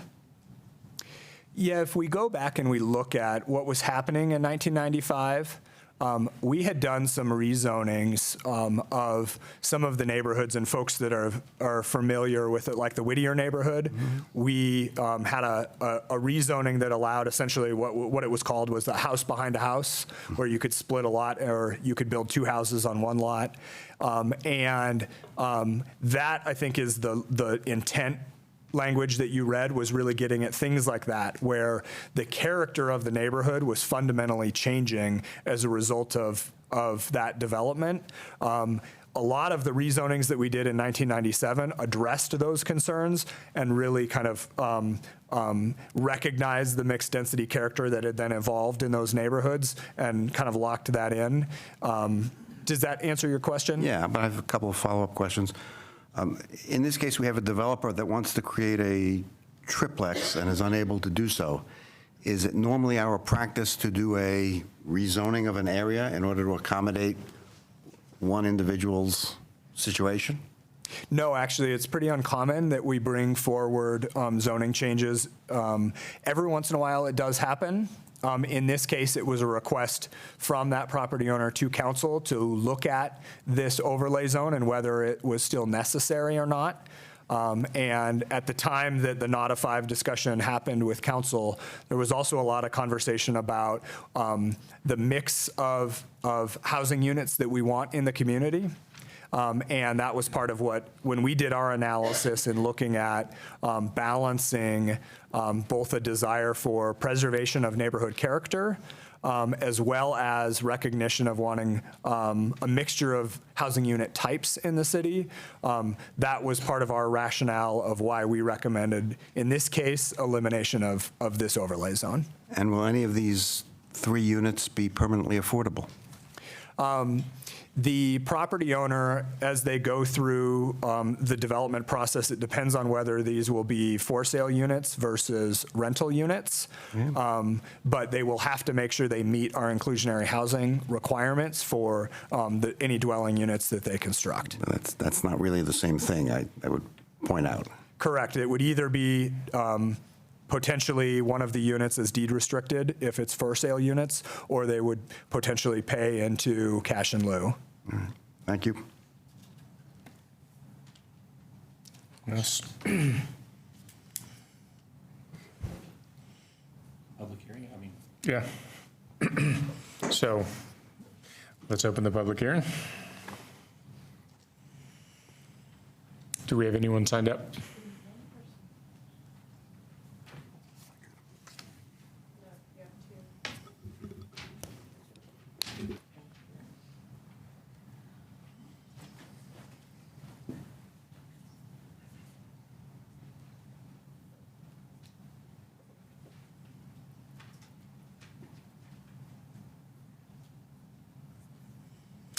Lisa Spalding.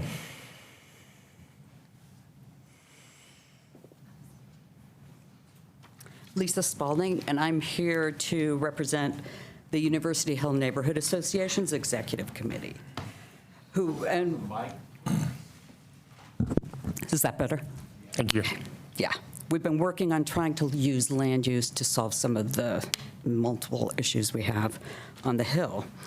In January, the University Hill Neighborhood Association's Executive Committee presented Planning Board with a proposal to amend the medium-density overlay zone in a way that would offer the owner of 756 18th Street the ability to build a triplex, but would require that the extra unit he wants to build be permanently affordable. The proliferation of expensive student rentals has seriously affected diversity on the Hill. Faculty and staff can no longer afford to rent or buy on the Hill, and graduate students trying to support families on a teaching or research assistant salary have been shut out of a neighborhood that could offer them 2 excellent public schools for their children and the ability to walk to campus. Although undergraduates with need-based financial aid deserve to live within walking distance of their classes, libraries, and labs, exorbitant rents force many of them to commute long hours by bus or car. As a result, this prime location is filled primarily with students who can afford $1,400 a month for a bedroom and are often more interested in partying than studying.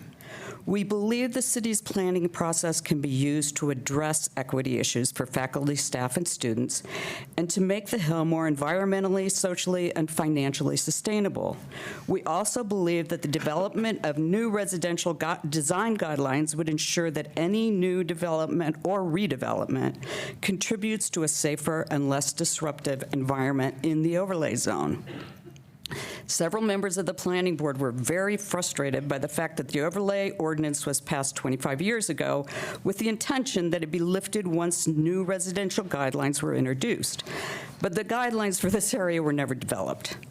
We have different issues now than in those blocks than we had when it was more families. Now it's student rentals, and these will never be sold, the units that the developer already said it's student rentals.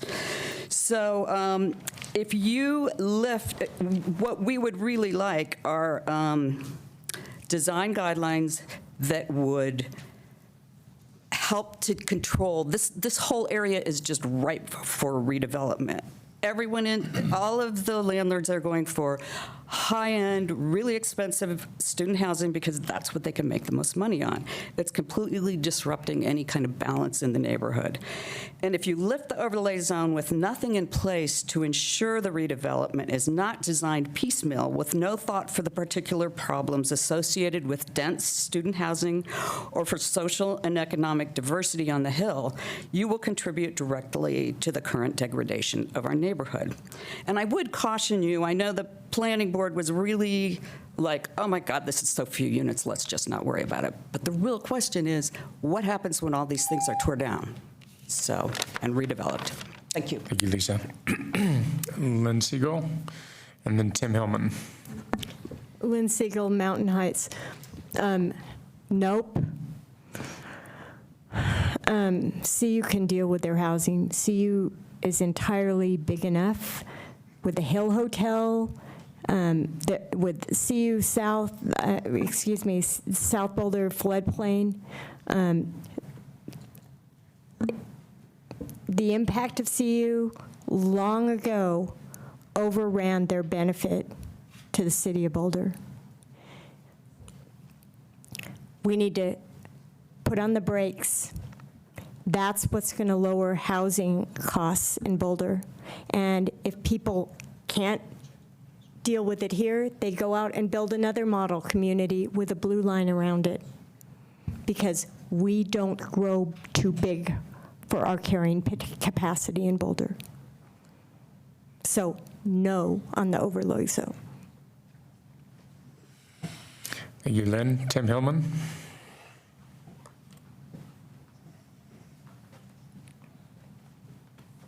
Good evening. Tim Hillman, 1429 North Street. I've come to learn that I actually reside in an area that's affected by an overlay zone, and I've done a little bit of homework and trying to catch up on it, and I hadn't realized that city staff was so actively pursuing and kind of reviewing a reassessment of areas that are currently within the overlay zone. And it, food for thought for you all. I'm in an area that's not under consideration with this, but understanding housing shortages and needs we have, particularly around areas where we have an opportunity to get folks to do alternative modes, shouldn't be alternative anymore, but walk and bike to get places. You saw there's only a couple areas left in Boulder that are impacted by these overlay zones. We've only talking about a couple of residences remaining that haven't already gone from a single family dwelling unit to something else. So we're talking very minimal impact in the grand scheme of things. And to keep in mind, in terms of the architectural kind of neighborhood feel, we live 2 doors down from we're kind of right on the edge in terms of the zoning district. And those single family homes can build whatever structure they would like.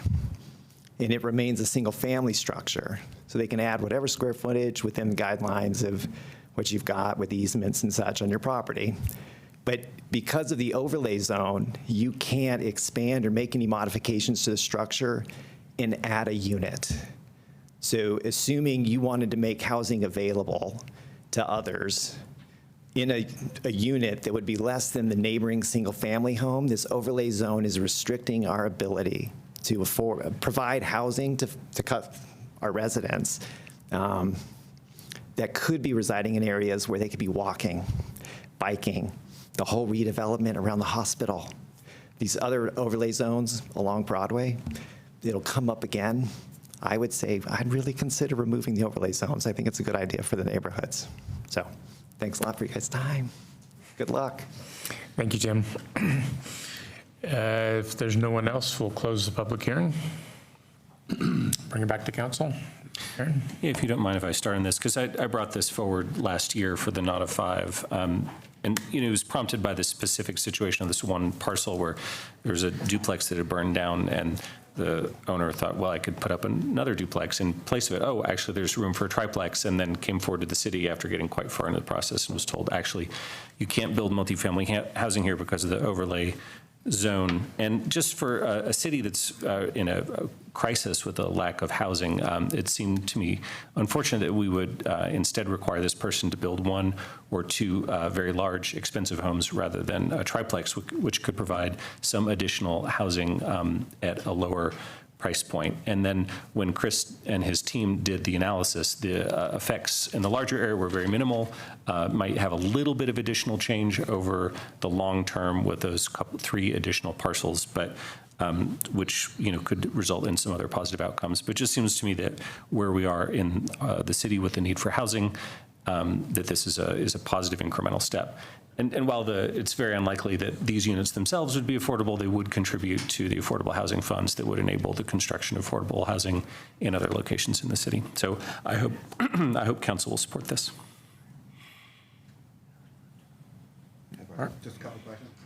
Chris, what's the total square footage that he's permitted to build if the overlay zone is lifted?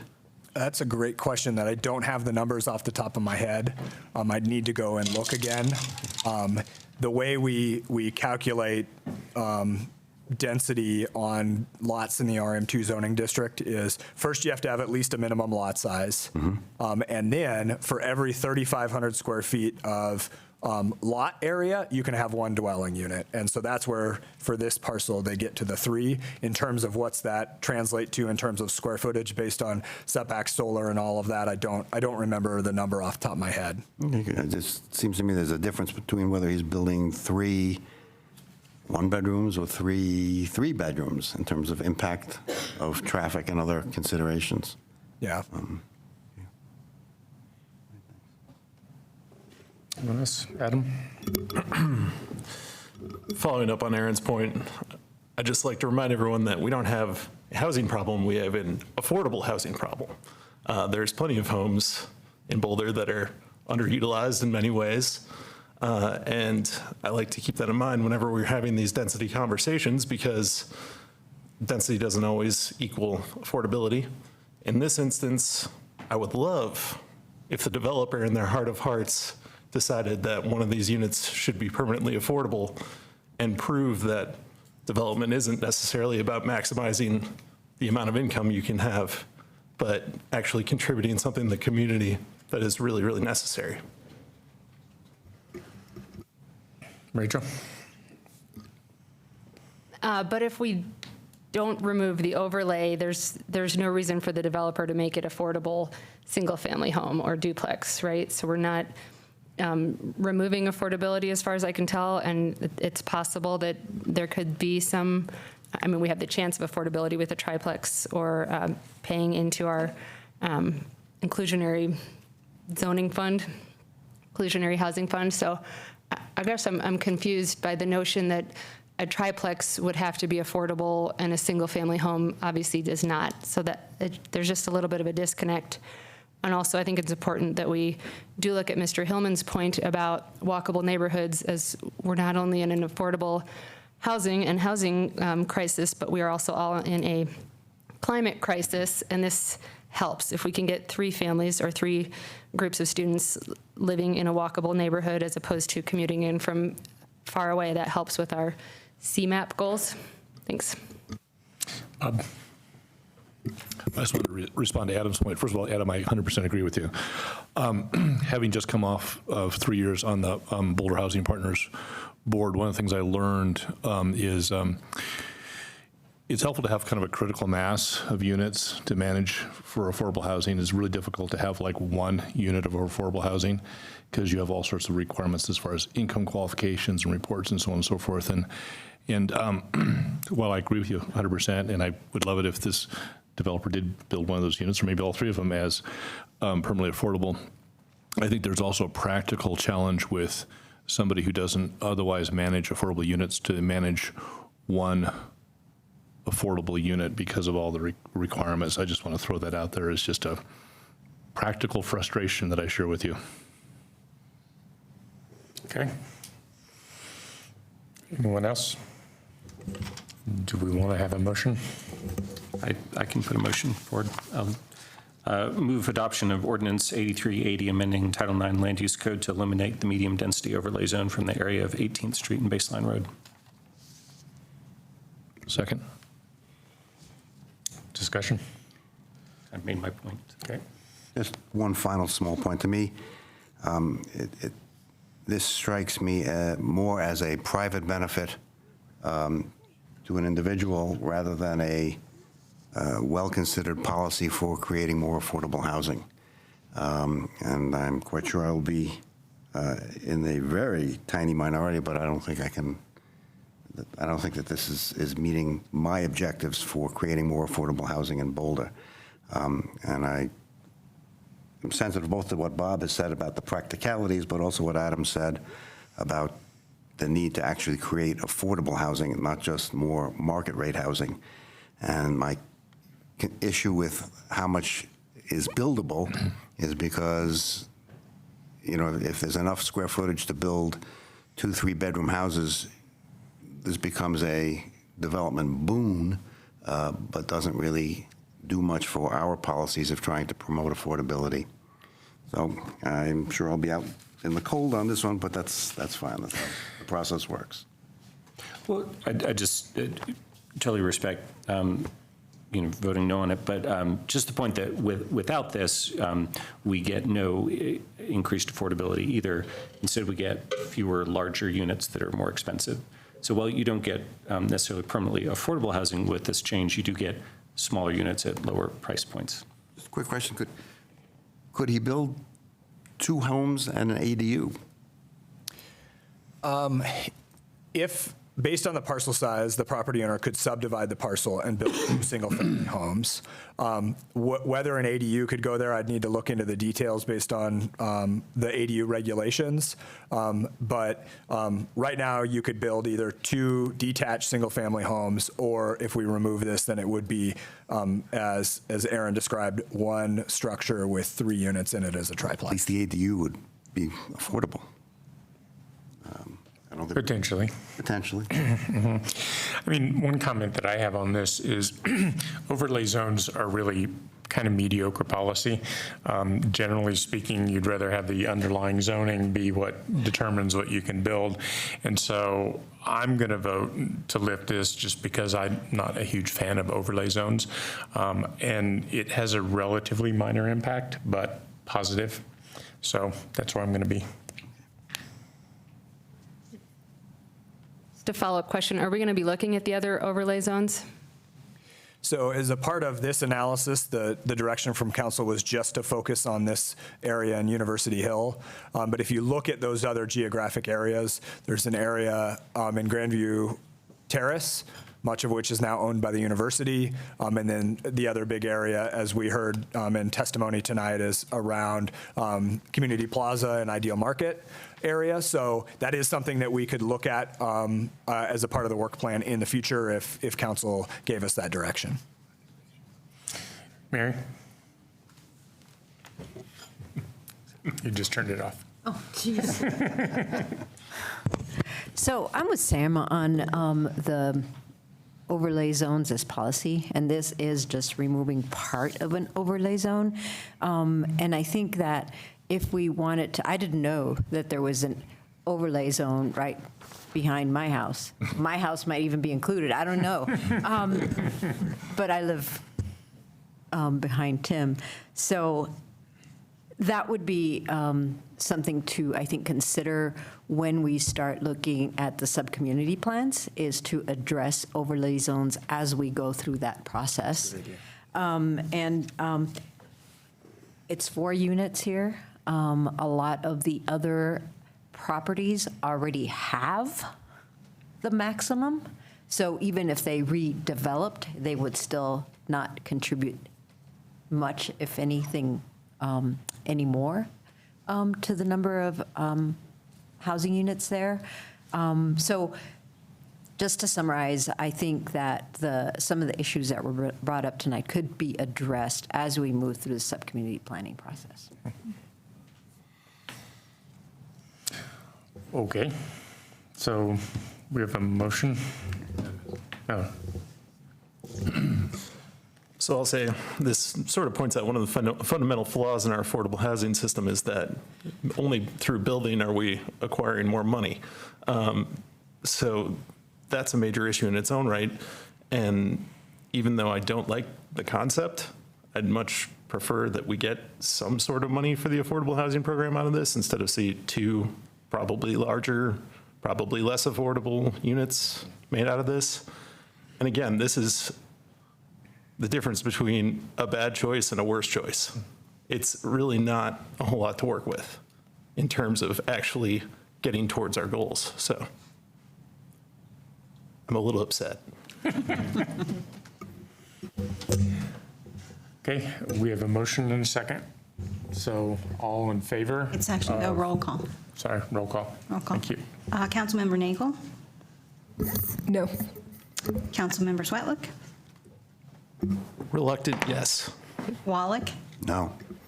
Weaver? Yes. Yates, Yes. Young, Yes. Brockett, Aye. Friend, Yes. Joseph. Yes. Motion passes. Your second public hearing this evening is the Fire Master Plan.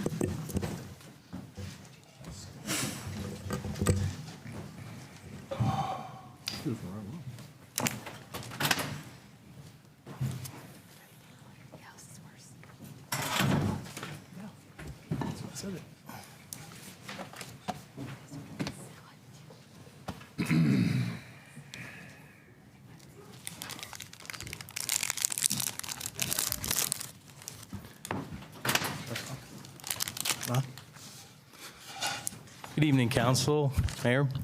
Mike Calderazzo, Fire Chief. Happy to be here this evening to share with you our master plan update for 2020. Oh, is it not started? Oh, I have 5. There it is. Thanks, Tom. So tonight we'll be going through some highlights of our master plan, drill down on a couple things, and then we have a few questions for you, and we're here to answer questions if you have any for us. Before we begin, I'm going to let Tanya Edgy take over, kind of set the framework for why we're here. Thanks, Chief. So tonight's action is to accept the fire master plan and adopt the proposed amendment to the Boulder Valley Comprehensive Plan, Boulder Fire Rescue Master Plan Summary. That's a lot of words, and I wanted to read those out loud because I'm going to give a little bit of background of master planning and what the action is tonight. So the picture that you see on the screen is the Sustainability and Resilience Framework.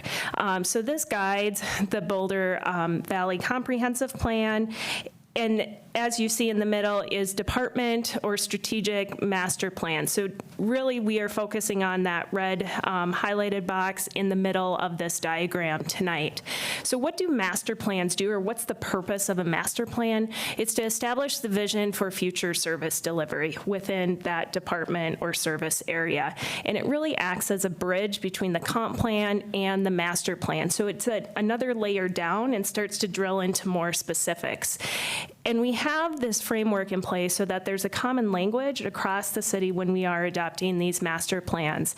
And the master plan process is incredibly important for capital planning, and also I want to say also for operational budget purposes, which Chief Calderazzo will talk a little bit about tonight. But the action tonight is just the acceptance of this plan. Okay, next slide. Thank you.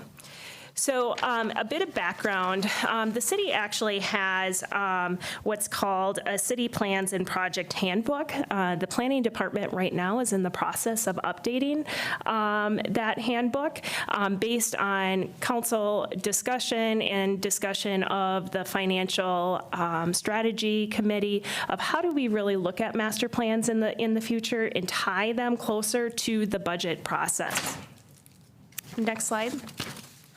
So here's what's ahead for you as a council. So accepted in 2019 were 2 master plans, which was the OSMP master plan as well as the transportation master plan.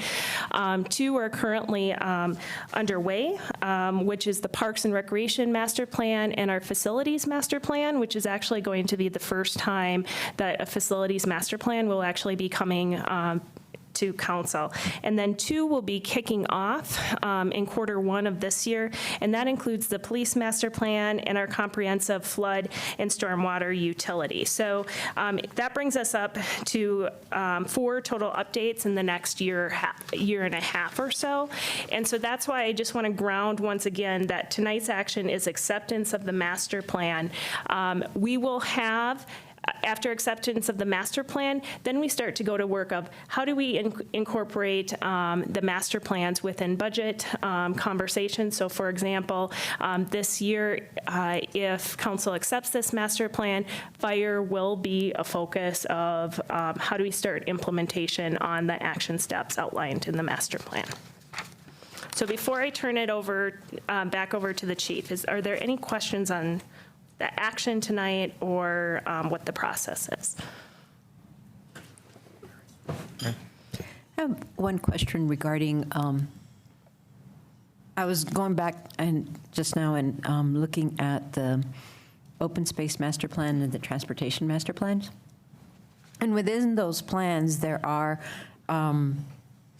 costs associated with some of the priorities. I did notice that this one was different in that it was a very different approach in terms of what the priorities were and how they were outlined. So I just had a question about how this one seemed to drill down more into costs than any other master plan that I'd seen. So I just wanted to understand better when things are drilled down and when things are not drilled down. So that's part of the reason of updating our handbook, so that we do have consistency across master plans. I'd actually like the chief to touch on the work that the department's been doing, looking at their budget, establishing metrics, which has really set them up over the last 2 years to really have a master plan that drills into the metrics as you had outlined, Mary. I'll get into a little more detail during the presentation. I hope answers some of your question. Thank you. Bob. This is also probably for you, Tanya. So kind of following Mary's question, or, we adopt a lot of master plans we have in the last few years, and we have some more coming down the road, and all of them have budget implications, right? They all kind of call for either to maintain what we have costs money, and to expand what we have costs money, and then they invariably have a chapter called Vision, which starts if money was no object, ... and then it has a whole bunch of really cool things that we probably can never afford. So I just want to be clear that by accepting this master plan or any master plan, we're not adopting or committing ourselves financially to the things that might be contemplated in that plan. It's a plan, and it certainly provides a roadmap for what we could spend money on, and maybe internally prioritizations within that department, but we're not committing to spend money on anything in particular that might be called out in the plan. That's correct. Okay. All right. I'm actually a little troubled by the process that we're engaged in. I think when we accept these master plans, we're creating a degree of expectation in the community of what we can and want to provide, and I'm not sure that those expectations are consistent with what we are capable of providing. I love this master plan. There is nothing in this master plan I don't want to do. If somebody could tell me how we're going to get there, I would look to my colleagues on the Financial Strategies Committee. Save me, how are we going to get there? And I think we are starting to create a set of expectations that are entirely unrealistic in the community when we are unable to deliver on some of these objectives. And so simply, I'm glad Bob raised the point that we're not committing to do anything in particular, but we're advertising what it is we might want to do. And if that is divorced from what we are capable of doing, I'm starting to question whether this is a particularly useful process for us. So I will weigh in here as well and say, I get a little confused by this as well, because we're adopting goals, but we're not talking about how we're going to get there. And so, I look on page 450, the physically constrained, the action, and the vision, and we compare ourselves to peer departments, right? Which I think is a very important thing to do. It's benchmarking, 2 thumbs up for that. But when we look and we say, oh yes, we want to get to the ALS department with transport, and I think that's the right place to land, not to get ahead of ourselves, but how do we fund it? And so I guess I'm a little confused about what the function of the master plan is versus the function of budgeting. And so what I would ask staff is, are we supposed to pick a physically constrained action or vision when we adopt the plan?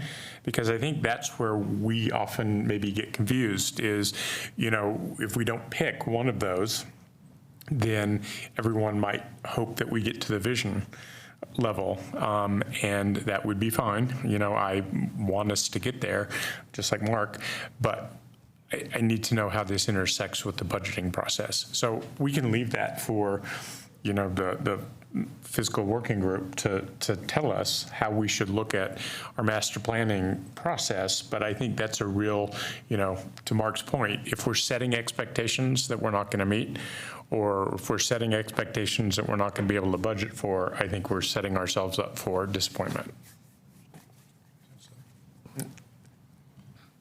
And for those of you who worked so hard on this great fire master plan, realize that this is a culmination of frustration that's built up over years. It has nothing to do with this great plan that you guys put together. It has to do with the fact that we're kind of struggling with what a master plan is and should be. So nothing to do with this great plan. Timing is everything. So, and if I may respond to the last few comments, please be assured that we've spoke with the chiefs and they are well aware of the conversations that we've been having about the intersection with the master planning process and budget. So that this conversation comes to no surprise to them this evening. An action that the council could consider, and I'll just throw this out there right now for you to think about when the chief is presenting, is to indicate that you would like us to explore options to strive for X level of the master plan. So for example, if the vision plan is something that the council wants us to look at, what could be the financial roadmap to get there? That can be staff direction for us to look at that, work with the financial strategy committee, budget, and council as a whole. Rachel. I'll add my name to those who are confused, and obviously it's not got anything to do with this master plan or the fire department, but I guess I wonder, like, I found that page that Sam was just mentioning where we compare ourselves to the other cities pretty humiliating, and if there is one place that we want to be out front and not like tied for last place among only, was it one other city? And they're like, just us in Denver, maybe, in last place for providing the standard of care that's level 3 versus 1 or something like that. I would like this to be a place where we achieve vision, and so I guess I would want to vote for that because I think health and safety is our top priority, and so I don't understand what we're supposed to do tonight if we have to wait and stack everything up against the others. The other priorities and master plans and vision levels. Can I jump in here Yep, real quick? thanks. So as I go through the plan, we're just going to pick highlights. I'll throw in right now, as we're going through, what we're really asking you to adopt are the actual goals themselves. Because at every 5-year interval, we check in to see whether we've been able to hit the mark or not, whether it's fiscally constrained action or vision. Those three give us the options down the line of how to implement and get to some of those goals. But we're really asking you to look carefully at the goals that we've developed, whether you think we're on the right track, whether you think our approach was right, and we can adjust dates, we can adjust percentages. Those are all part of the actual goal itself if we're not able to actually give funding in any given year for that particular thing. So if you'll just bear with me, I'll take us through the process, and then we can, and then talk a little bit about, well, what if we don't get the funding, what happens? So I don't know if you wanted to add to that, Tanya, or not, but no. Thanks. Okay.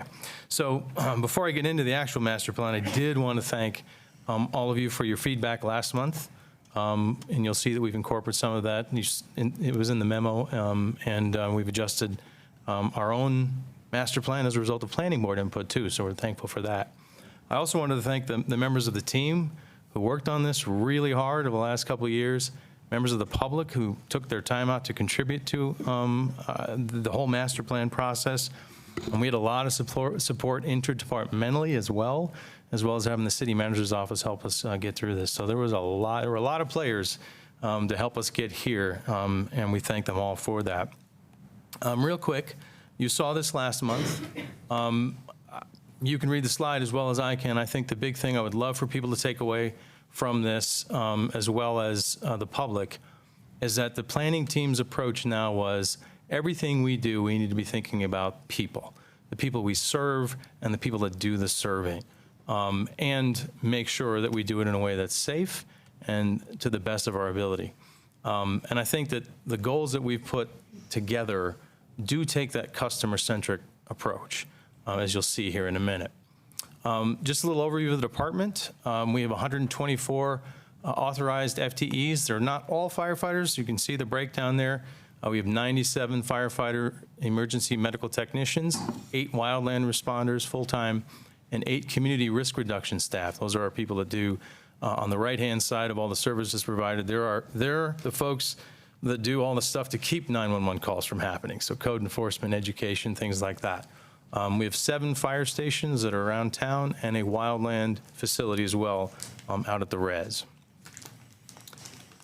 So as Tanya alluded to, what we've been really working hard to do, and this both predates the master plan and right during the master plan development process, is we organized our department completely differently than we have in the past.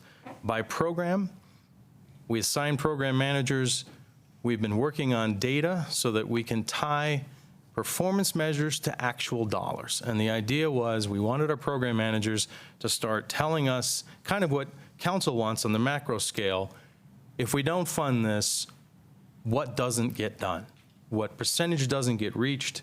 And so at each program level, we've asked our program managers to do that. So the department is reorganized, and now we can actually entertain individual program requests based on that idea. That ties in well with our different areas of focus in our master plan.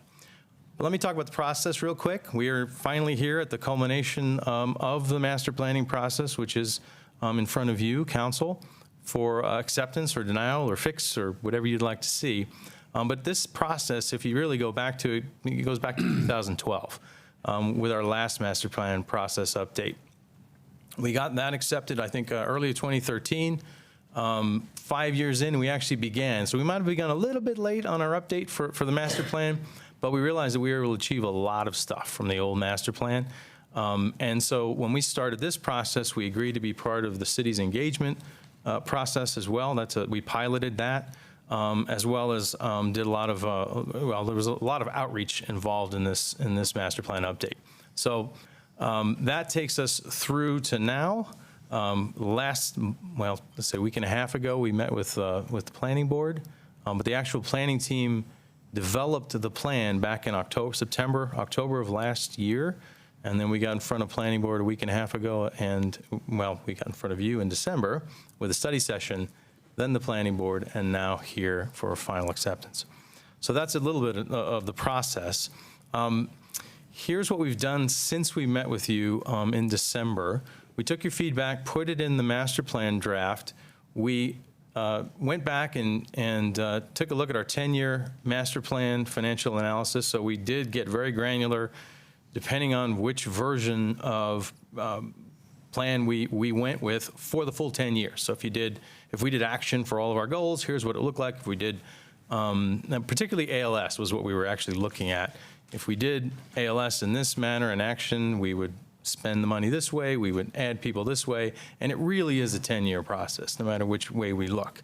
If it was the vision version of ALS, it was a 10-year process to get all the way up to what we thought we could get to. And all of that required some of the infrastructure stuff we'll be talking about. And the last thing was we also got recommendations from the planning board to make a couple of minor changes to the document as well, particularly in one area, and that was in the workforce area. So those are the things we've done since December. Here's the plan itself, and this is really what we're asking you to look at and accept. But all we did was pull up in each of these areas 2 representative result measures. The rest of them are in the document. But we're focusing the first 2 on our core areas of operation. The first one is is our namesake, right? Fire rescue. It's what people think of when they think of us. Call 911. I expect them to go. It's all of our all hazards response. The second area is about prevention and helping the community be more resilient. That's a big part of what we do, believe it or not. And the third area really is necessary to accomplish the first 2. And that is, if we don't have the equipment or the facilities, we have the best trained people, I think, in the world, certainly in the United States, but probably in the world. They work really hard. They truly are good at what they do. But if they don't have the equipment and the facilities, they're going to be constrained. And so that's a big part of the plan as well. And then the last part is actually maintaining those workforce skills and the professionalism of our workforce, as well as its diversity. So those are the big areas. Drilling down specifically, and here's what I mean by people-focused. The idea around the all-hazards response was about, what does someone calling 911, what should they expect from their fire department? Where do their tax dollars, what does it mean? What does it mean for me? Now, God forbid, if you have a cardiac event in this country, it's not a very good outcome around the country. So in many places, your chances of survival and enjoying the same life you had before, about 8%. And so we took a look at that. We've been working on our own data. It requires working with hospitals, getting their information. But our idea was, we want somebody who calls 911 to be able to return to the life they had before, because that's the expectation they have when they call 911. Make my life the way it was before, barring any other comorbidity issues. So that goal can be achieved at different levels depending on funding over the next 5 to 10 years. Can we get to 8, 9, 10, 12%? Can we get even higher? We will need to work on that in every way we can. And the same would go true for the second goal, which is about actual response times. So right now, we're in the 10-minute and 46-second mark for advanced life support. I will talk about what advanced life support really means, certainly for the sake of the public, so they understand the difference between what we're doing today and this. But that number can be brought down in various ways, depending on level of funding and resources allocated, if that makes any sense. The bottom line is, what does the customer get when they call 911? And that was what the planning team decided was an important metric for us to be looking at. The second area of focus is about making our community more resilient, more hardened to the risks that we face here. The fact is, we're a wildfire community. And I'm pretty proud of what the planning team came up with here. 60% of the homes in the wildland urban interface will have received a wildfire assessment. That's a big step towards making us more resilient, more resistant to the effects of wildfire. We're not going to be immune to it, but we can certainly, with our private partners as well as open space, which you already work with, help make ourselves more resistant to those threats. So the planning team came up with this, and I think that's an expectation our customers would want from their fire department. Help me help myself, and then let me do whatever I need to do. The third area around facilities, many of you have seen our facilities. They are fairly old. Truthfully, they do not support the list of services that we deliver today, regardless of changes in service levels. And I'm going to highlight a couple in particular that really need some attention and TLC. But we have goals around making sure that we're able to deliver our services for the long term in facilities that support that, as well as help the city, because these are city facilities, and they're accessed by the public. So people come in all the time, car seat checks. Fire stations are often used to teach classes in many places. There are even clinics in some areas. Ours don't have that size. They're not ADA compliant. They lack a lot of those amenities. And then, of course, all of the city's climate and energy goals are, unfortunately, our stations are the worst offenders probably of all city stock. So having those improve would be great from a bigger macro scale as well. The last area of focus we're asking you to approve is around the workforce itself. And a well taken care of workforce will take good care of our citizens. And a diverse workforce that looks more like the community always will be the kind of service provider we want to have. And so you'll see that we just pulled these two goals, One of them is about increasing the number of female firefighters, which is a challenge for the fire service in general across the country. That's an aggressive goal you see up there. So those of you who know the fire service, they're single digits all over the place. We're single digits as well. But in 10 years to get to that level would be an accomplishment for our department to be able to do that. And the other piece is definitely customer centric, and that is we want the people we serve, we want to be able to ask them, how well were you served? Now, that doesn't take a lot of investment in dollars to find out what the community thinks when they call 911 and when they're treated. So these are the areas of focus. These are the things that we're asking you to support along with the sub-goals of each area. And that's the key piece. It's really about service levels and what we would like to see for Boulder.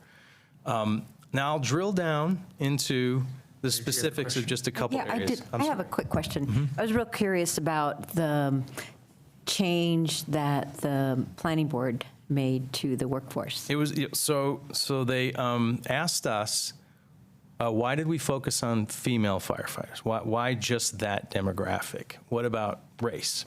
Especially with all the work that we're doing in the city. And it turns out that we're actually pretty good as a department on the breakdown of our demographic racially. I don't use the phrase we're better than the community. We're definitely more diverse, I guess you can say, from that perspective in the community. So what we ended up doing was focusing here on female firefighters, because that's a real challenge in the fire service in general. Their comment was, because we gave them the numbers, and I forget the breakdown, we can give those to you actually. They said you should actually celebrate in the document that you do well here, and that's why you're focusing on the, so it wasn't clear why female, you seem like you're taking your eye off the needle in this critical area. That could be true. So their comment was, you need to really, really highlight how you're doing well here, so you chose to focus here. So that was our oversight. Thank you. So drilling down just the specifics around stations in particular, so that third area, we're getting pretty desperate. Station 2 and Station 4 are, I don't know, they don't look too bad in the picture, but you can't get a sense of size. And it has nothing to do with the size of the trucks, which has been said before. It has everything to do with the number of services that we provide. And believe it or not, a fire station is more about all the ancillary support service space and space for the workforce than it is actually about the trucks that deliver the final product to the scene. So these two stations, built 15, 60 plus years ago, both lack all the critical things you need, not all of them.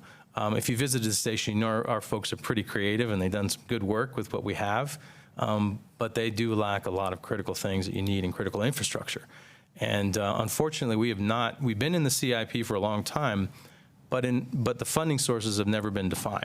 So what we're really asking to do here is a commitment so that we can jump on an opportunity to build new stations for these two.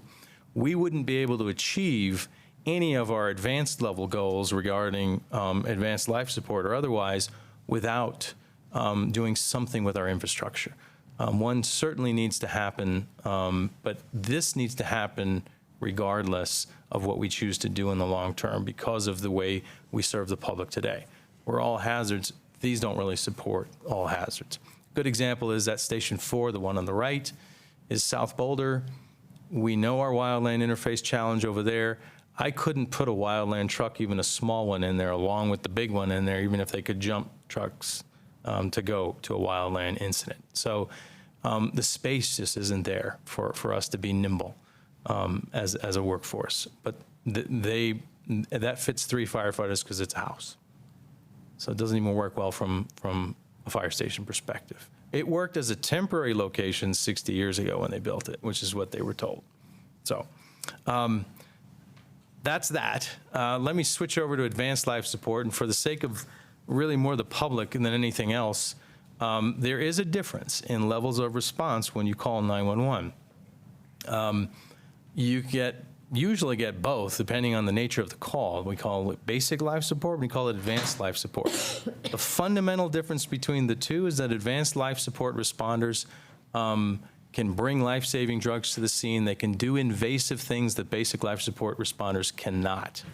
The simpler version of advanced life support is like a step-down version of the ER. The doc's probably going to kill me, but it's the step-down version of the emergency room coming to your house or business without the doctor, without the nurse, but with delegates who are pretty highly trained. I'll show you what we do today so you can see what we give in Boulder. We give both today. ALS is part of our service delivery, so I want to be clear about that. The other piece is ALS does not have to be on an ambulance only. ALS can be delivered by any truck that has the requisite space, and includes fire trucks, for advanced life support care.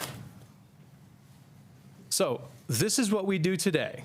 So if we do not add any funding at all, our 8 trucks out of 7 fire stations provide basic life support. They can do basic things, nothing invasive, although we have stepped up our game, I will say that. So with minimal fiscally constrained environment, we've already added skills to our emergency medical technicians that many places don't do outside of Colorado more than anything. And that is they can start intravenous therapy. They cannot push drugs like the paramedics can. But they can do that, and they can do some advanced airway techniques. So that our responders can do. But we get basic life support from our firefighters, and then ambulances around the city provide the advanced life support. And that's where the 10 minutes plus comes in. When the ambulance gets there, that stops the clock for the ALS time. And right now, it's between 9 and 11 minutes. That's by contract with AMR. That's who provides that service for us. We can do it, they can do it. That's really the difference in the two models. Right now, we do BLS, they do ALS, and patient transport. What we did put in here, and we did want to make clear, is cardiac arrest survival times are not just a function of how many responders you have in the community. If we teach compression CPR to bystanders, if we have more advanced, if we have more defibrillators throughout town, those are the devices that shock the heart, if those are available, then we have a multitude of responders besides the fire department and AMR that can help us start moving the needle upwards. And my point is that even by adopting those goals, there are still ways to achieve higher levels of survival rates with smaller levels of investment. If we invest, say, $20,000 on the education side, on making sure we have defibrillators around town, making sure more people know compression CPR, if that makes any sense. So I'm hoping to help with the funding question here by saying it's adopting the measure, and then in any given year, we start talking about, well, we can do this, or we can move the needle even further if we move down the action path, is what I'm trying to portray here. So here's what advanced life support looks like under the action version. In short, all we're really saying here is that we would raise the level of our 8 basic life support units to advanced life support. So we would have paramedics on the fire trucks. They would have all of the gear they would need. And then it doesn't matter if a fire truck gets to your house first or an ambulance gets to your house first, you are going to have an ALS responder at your place fairly quickly. You can see there is a cost to that because I'd be raising the level of training for our responders. We would be adding the equipment, and we would have 2 light response vehicles in the system added so that those responders can nimbly get to different calls in the field. That's that model under action. That's still a 5 to 10 year plan to make that happen if we followed that route all the way through. The final version under vision in the master plan suggests this. If we want to lower our ALS response times, then we take all of it in. That is, we take the ambulances, so we start doing patient transport as well. And what this does, what both the action and the vision, well, what the vision version does for us is something over and above what our current model is. And that is if you have EMT paramedics on every truck in the city, and there are 12 or 13 of them, now I have responders that can respond to any type of emergency. Right now, I can't use ambulances for anything other than a medical call.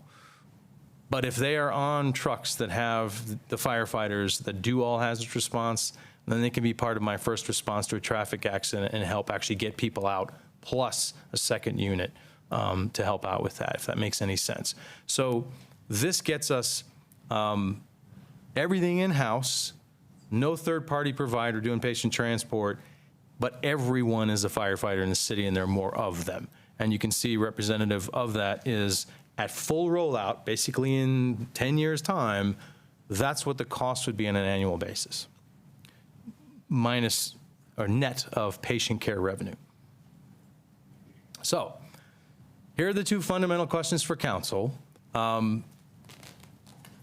Did we address the feedback that you gave us last month? Do you think we hit what you asked for, both in terms of the memo and this evening's presentation? And then the second question is, as the goals go, does council approve and accept the goals that we put forth for our master plan going forward?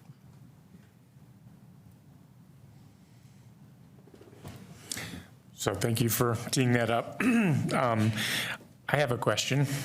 So on page 449 is total annual and incremental cost. So I think this is one of the things that we asked you for. Yes. When we saw you last. And so we've got the action ALS costs and then the vision ALS costs. And so I'd ask you to describe those two. So the costs, the incremental costs? Yeah, and what is action and what is vision? So Okay. vision, I assume, is transport. Action is having ALS first responders. You're asking for the funding piece of it, though. What's Yeah, so yeah, you've walked through a 10-year funding plan for both action and vision. Okay. I'm going to ask Devin Billingsley to come up. He's our senior budget analyst to help walk us through the 10-year incremental changes. Sure. So I'm Devin Billingsley, and I'm the department's senior budget analyst. And so are you asking for like what is included in the action plan versus what is included in the vision plan? I think I know the answer, but I would like to hear you tell me. Sure. So in the action plan, it is higher-based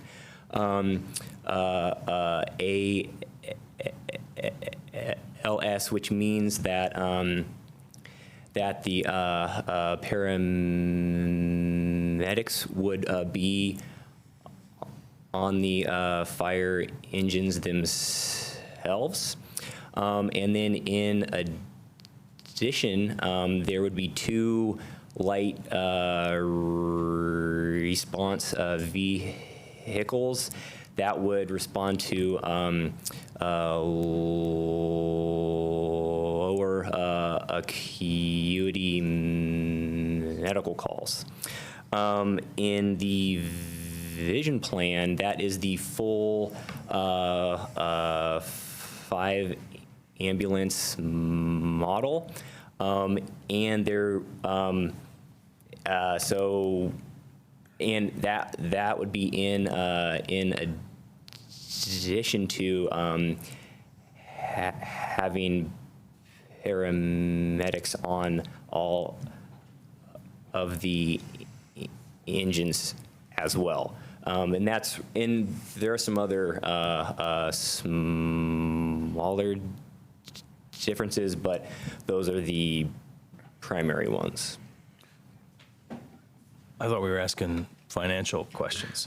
Well, yeah, I mean, Sorry. So I wanted to hear that too. Okay, sorry. So, you know, what the response difference would be. And then, yeah, I mean, I think the dollars and cents are laid out here pretty nicely. Aaron, I'm sorry. Well, and just to ask, Chief, can you go back a slide or two where it mentions the cost, the vision one? Oh, right there. So you have here that full rollout requires an additional $5.45 million in annual operating costs. So, but the chart there in terms of total annual and incremental costs has, by the time we get out to 2030, it says the annual incremental additional cost is 0.1 million. So maybe you could speak to that discrepancy. That those are very different numbers. Absolutely. So, so I would actually focus on the line that is right above that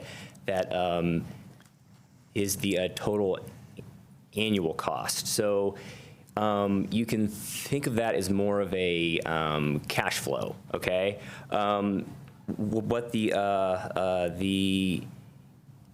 incremental cost represents is on an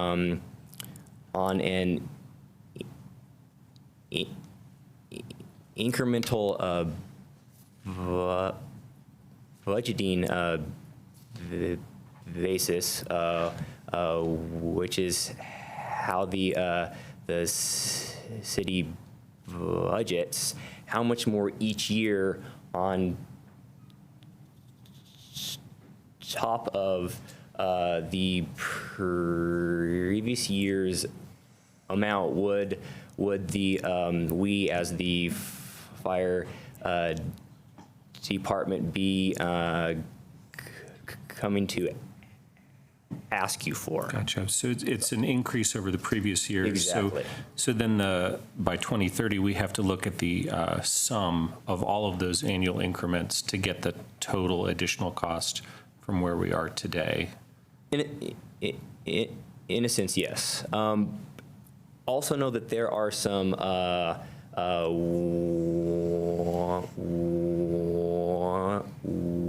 one-time costs also in here that I decided to not break out in this particular chart because it just becomes too busy.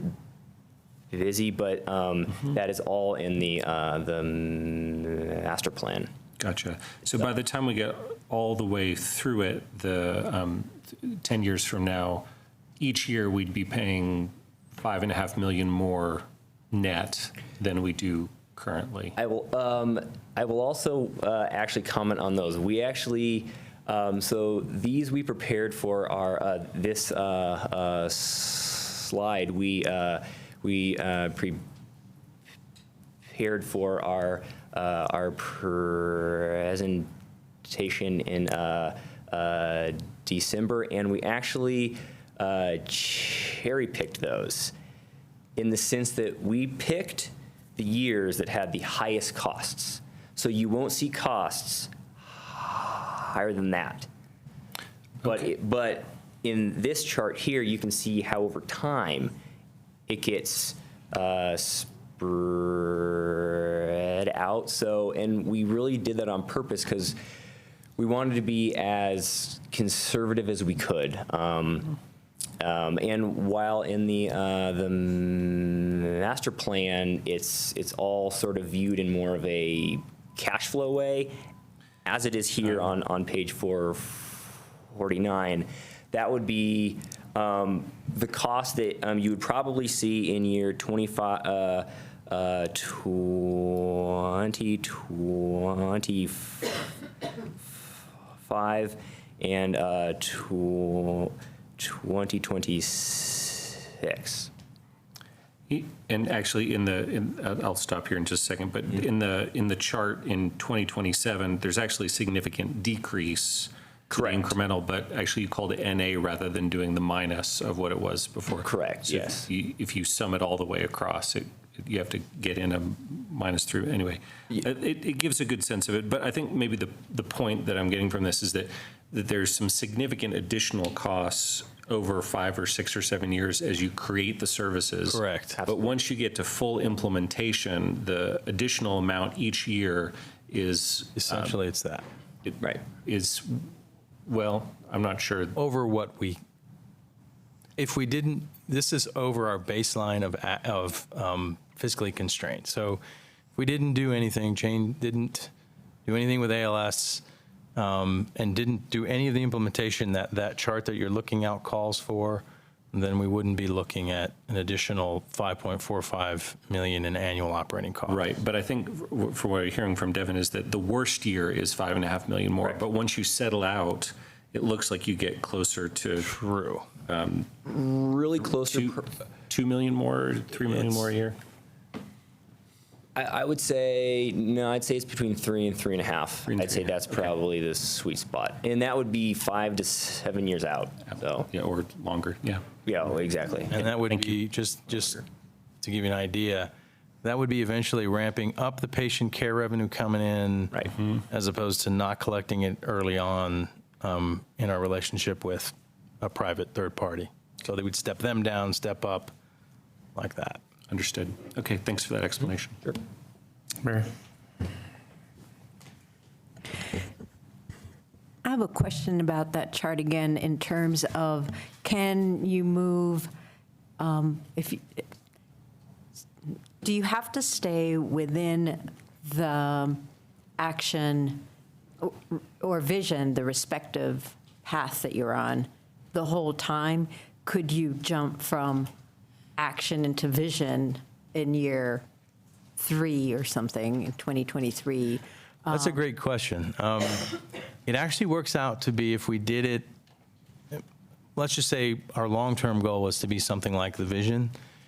Either way, it looks more like the action up front as we raise the level of the firefighters and the fire response units up to ALS status.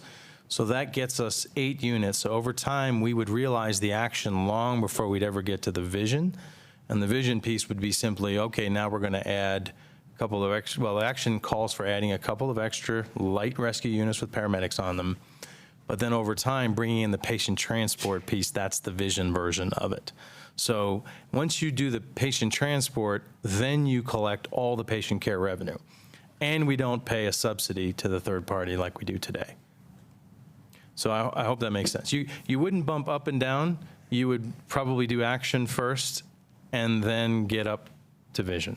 So it's conceivable then that as you move through time, there's a certain nimbleness there that should the funds come available, you can Yes. move into the Yes. vision path.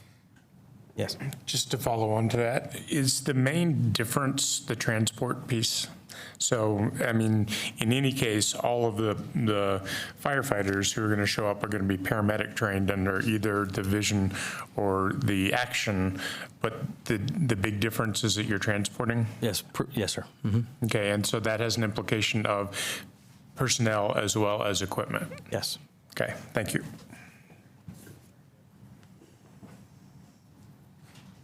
Any other questions? Okay, do we want to open the public hearing? Okay, anything else you want us to know before we open the public hearing? No, sir. Okay, so is no one signed up? Good. It would be so disappointing if we didn't have somebody to testify. I forget your name. C something, the last. Calderazzo. And first? Michael. I'm a first name person. So I would be happy to support whatever Michael thinks is most efficient in dollar-wise for the city of Boulder. I understand from the past explanations that the fire truck always has to come. That's really unfortunate. I believe a lot in like community policing, except community life support. Sweet. But what I don't support is 311 Mapleton being built on the urban wildlife interface and causing more demand for these services. And I've heard you say, in fact, I was reviewing a tape last night, and I heard you say that this actual thing causes, having higher risk development like this. And Gilbert White would turn in his grave. It's the same thing with fire as it is with water. You don't build in the floodplain. You don't build on the fire zone. So I say no to everything until you reduce the hemorrhaging. But that's what I have to say every single time I come up here. It's all about blood, and just put on the tourniquet. Stop the bleeding, stop the overpopulation, and then I can support what Michael's doing. Yes. Thank you, Lynn. Okay, so shall we close public hearing and bring it back to council? Who'd like to start us off? Mark? Mike, in the document, you referenced a construction cost for new facilities at $800 per square foot. Is that mostly specialized equipment? I mean, it can't be simple construction costs. These are not So there's that elaborate. there's the Boulder inflation factor on construction in general. But fire stations also, by design, the weight of the trucks in the bays in particular require the high compression concrete, but all the support spaces as well, the positive pressure you need built into keeping bad stuff out of the living spaces. So all those little extra little design features that go into fire stations make them a lot more expensive than your average commercial or industrial construction cost. And then overlay, of course, the Boulder piece of it. And then the 800 also includes, of course, land acquisition, which we all know is not cheap unless we can jump on, public-private partnership or some other opportunity that comes up, which is why we've said if we have a funding source or some sort of commitment to go there, then there is an opportunity to jump on something like that sooner rather than later, and then we can make longer-term plans from there. Okay, thanks. Adam? Just a quick question. Does CU have any life support services that they provide to the community, or are we solely serving them? We are their sole EMS and fire service provider. And do they pay anything for that? No.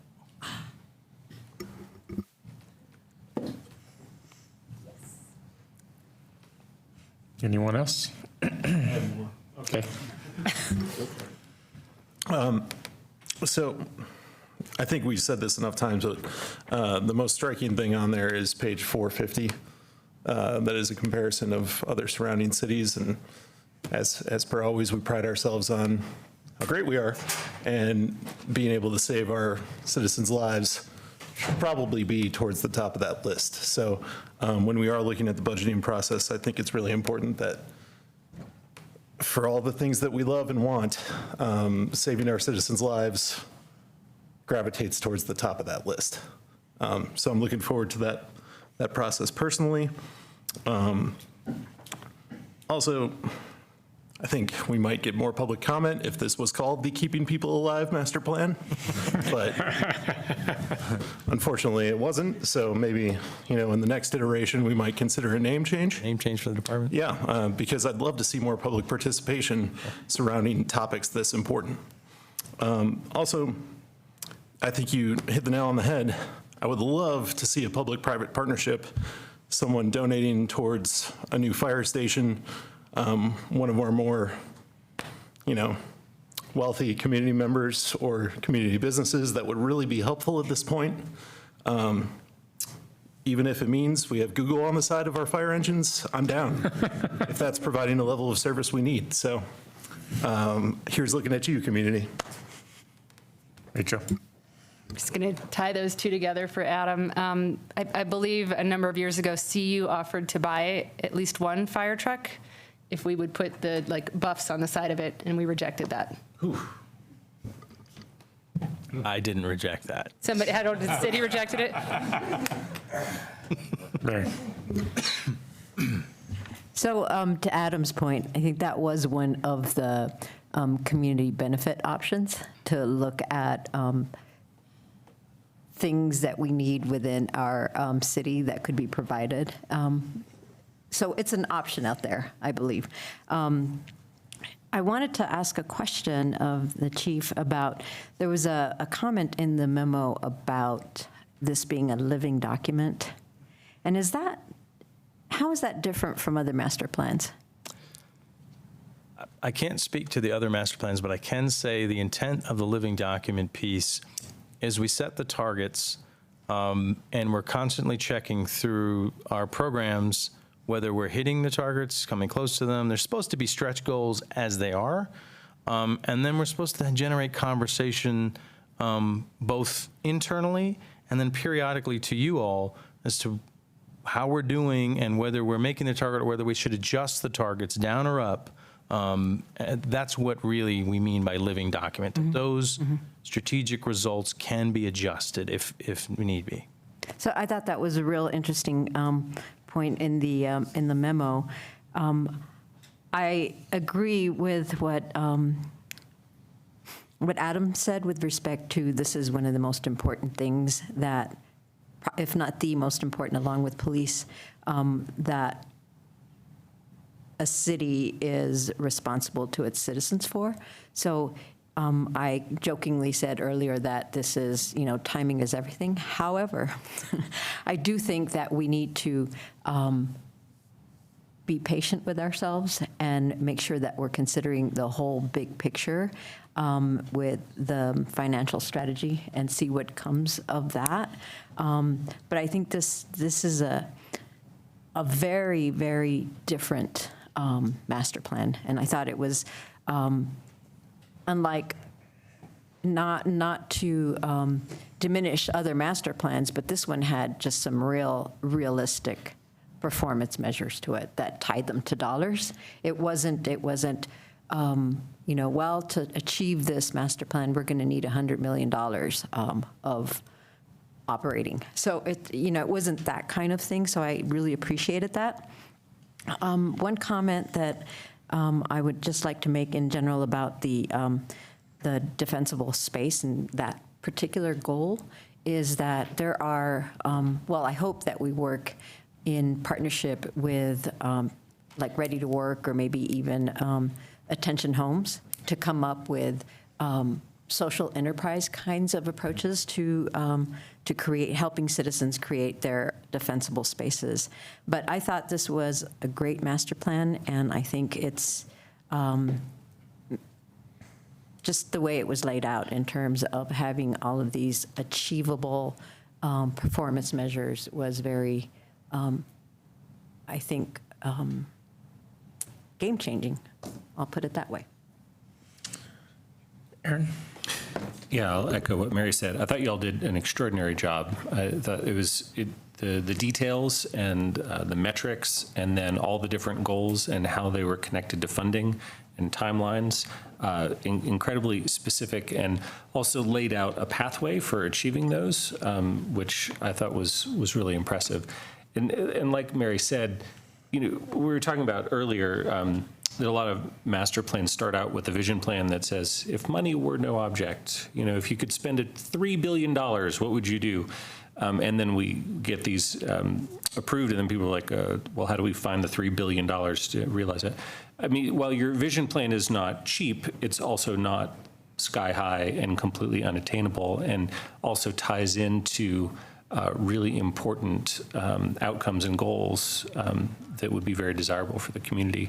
So I'll just answer your question here that I'd absolutely accept those goals within the master plan. And well, I agree with Mary, we can't budget on the dais tonight as part of adopting a master plan, that we do need to look at all the different pieces through the financial strategy. But I would hope that we would prioritize these goals highly, because the safety and survival and health of our citizens needs to be right at the very top of our priority list. So thank you.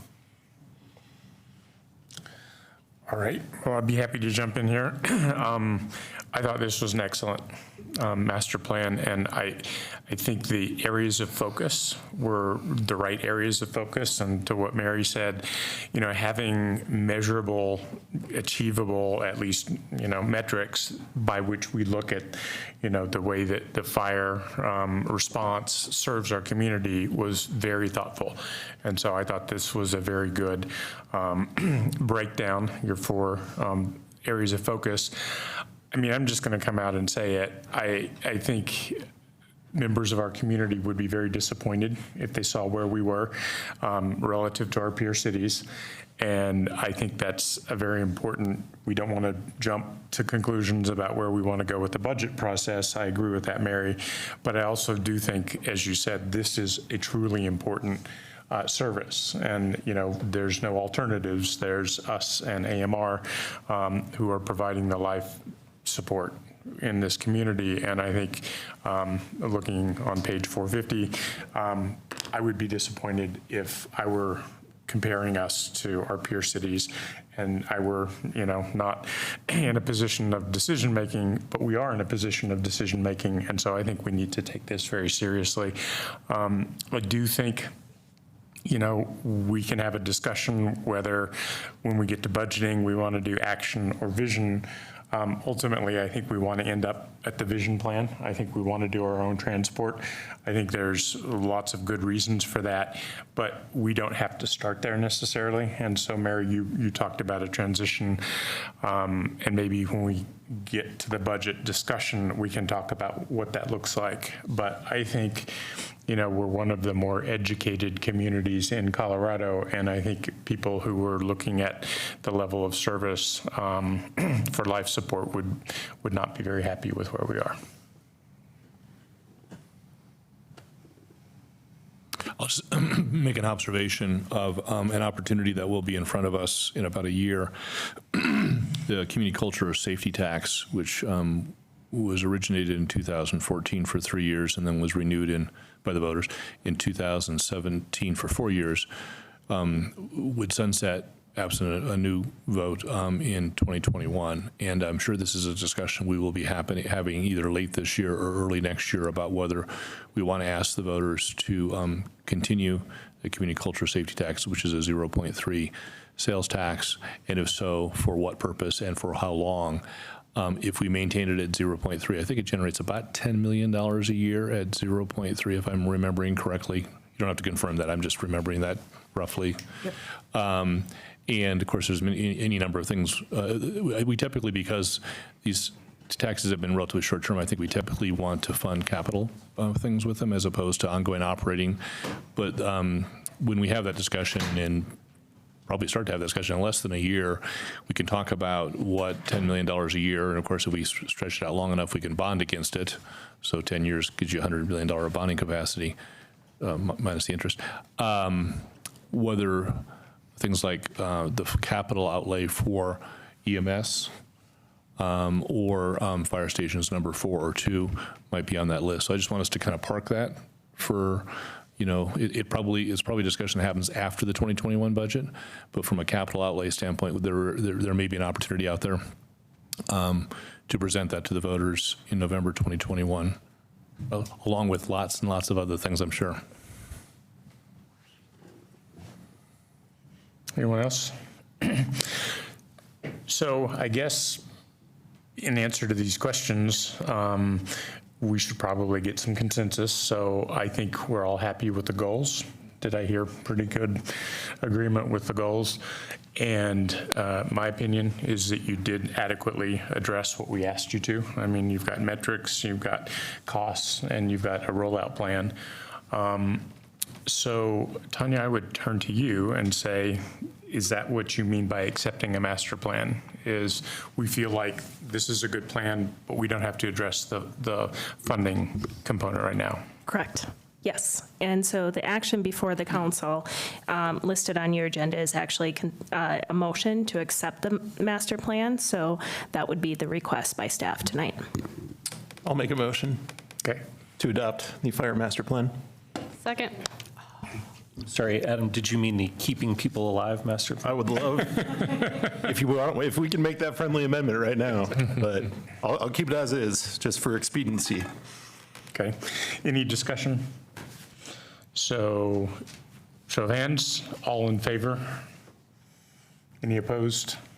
No, very good. Great job. Council. Thank you. Thanks. Thank you, great job. Thank you, Chief. Thanks, everybody. Thanks, everyone.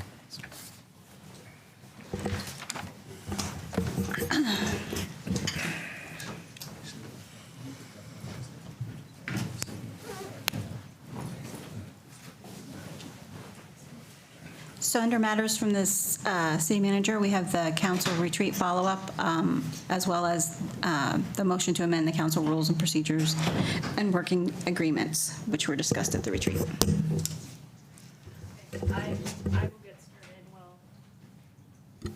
I'm going to get started while Tom's pulling up the PowerPoint.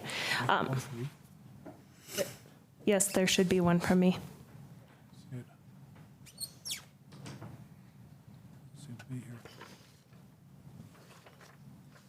So while we're finding the PowerPoint, in front of you is a green sheet. So I would just draw your attention to the green sheet. Based on CAC discussion today, we did make some changes to the items that were in your packet. And so I'll walk through those.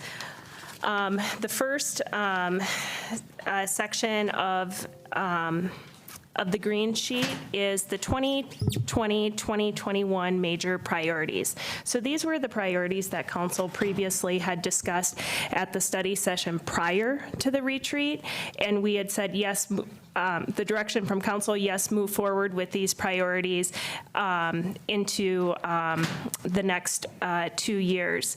Based on discussion at CAC, there was a suggestion that we actually reframe the priorities and create clear council actions.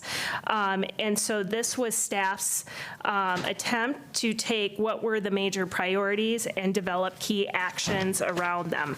So I'll just walk through each of those council actions and how they related to the priorities to ensure that we haven't missed anything or misunderstood council's direction. So the first one is adopt racial equity plan. So this ties with the advancing racial equity, but the clear action before council is adopt racial equity plan. At CAC, Mayor Weaver had raised, well, what about bias and microaggression training?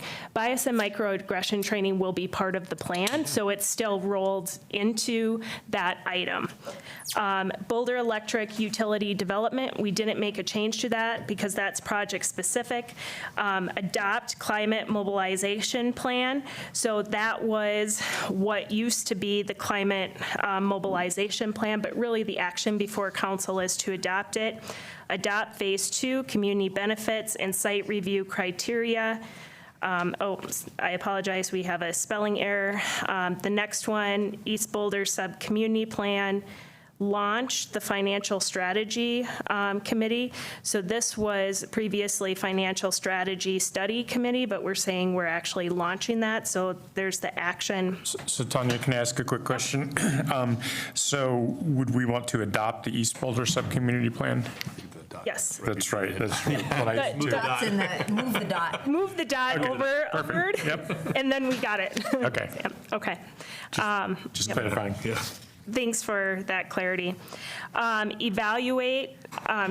So the next one is actually the longest action item, and this was what used to be homelessness. So what we have that listed as, evaluate complementary approaches to the homeless strategy that further housing, diversion, and supportive services. Okay.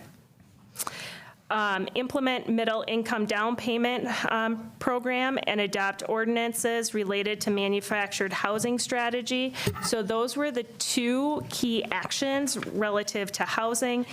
Implement police oversight. So that's the action of updating the ordinance, hiring the auditor, monitor, and seating the oversight committee. No change to CU South annexation, South Boulder Creek flood mitigation, and then adopt phase 2 of use tables and standard revisions.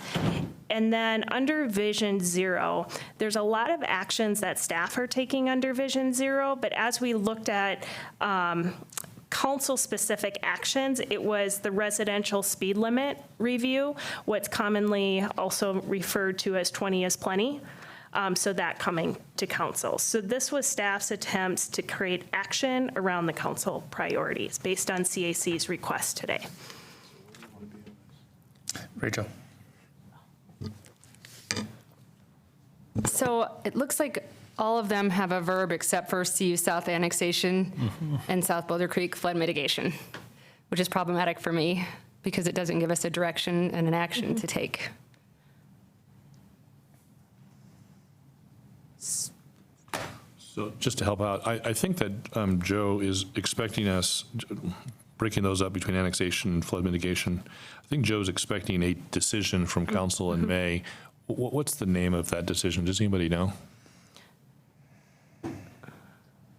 So we can follow up on that and create that an action and maybe separate these two out too.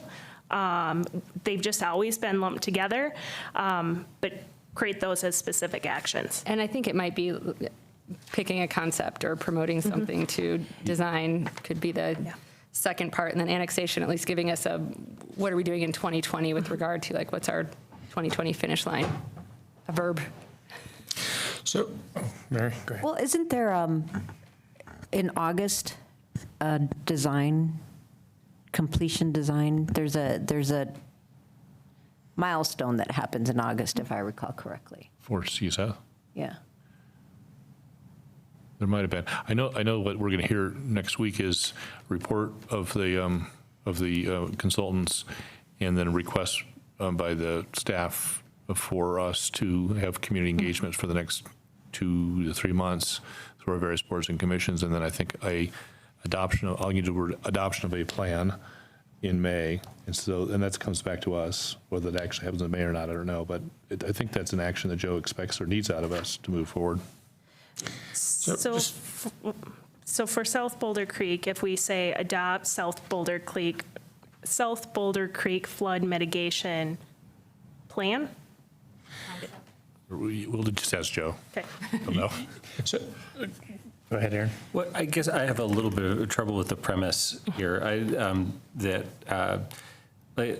In terms of turning them all into action items, because I think for some of them, going too specific then takes away from the larger effort that we want to be accomplishing. So like, for example, Vision Zero to me, I think is a broad-based effort that we want to be moving forward on all fronts, and generally we are, but to just say residential speed limit review then is like, well, we should be doing other actions on Vision Zero as well. Similarly, like with the advancing racial equity, that's a broad-based initiative, and one piece of it is adopting the racial equity plan. Another piece would be implementing the racial equity plan, but I think we're doing other things as well. So I think kind of Rachel's point about like, well, how do we word the CU South thing to get it just right? I mean, some of these things we don't know exactly what we want to do on it, but we know it's an important priority. So, and then it's also really long. So you end up, I think there are a number of wording changes we might have to mess with, and then it's also very lengthy. So I kind of like it the way it is. So let me just offer a contrary view. It is long. I'm a little troubled by non-action words for a couple of reasons. Number one, I don't know like what housing means. I don't know when we've done housing. I don't think we'll ever do housing. And the second is, then that begs what we have omitted. For example, does that mean that transportation is not a priority? Does that mean parks is not? I mean, you know, when everything's a priority, nothing is, right? So I think that we need to, I think the purpose of this is to outline for ourselves and staff and the community the things that we hope to accomplish. And if we're not specific about that, then I guess we would just at the end of the year pat ourselves in the back and said, we did some housing, and I don't know what the goal was. So some of these are pretty clearly have goals kind of implied in them, like East Boulder sub-community. I think the implication is we adopt the plan. Others like housing or Vision Zero don't really call for an action. They're ongoing things that go on forever and ever and ever.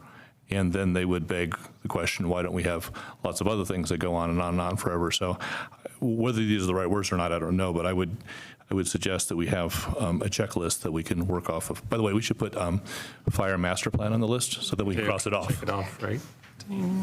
Mary? So Tanya, was the thinking as you came up with these proposed key actions was to, because this is what we have on our CAC agendas and then at the top of our purple sheets that we get.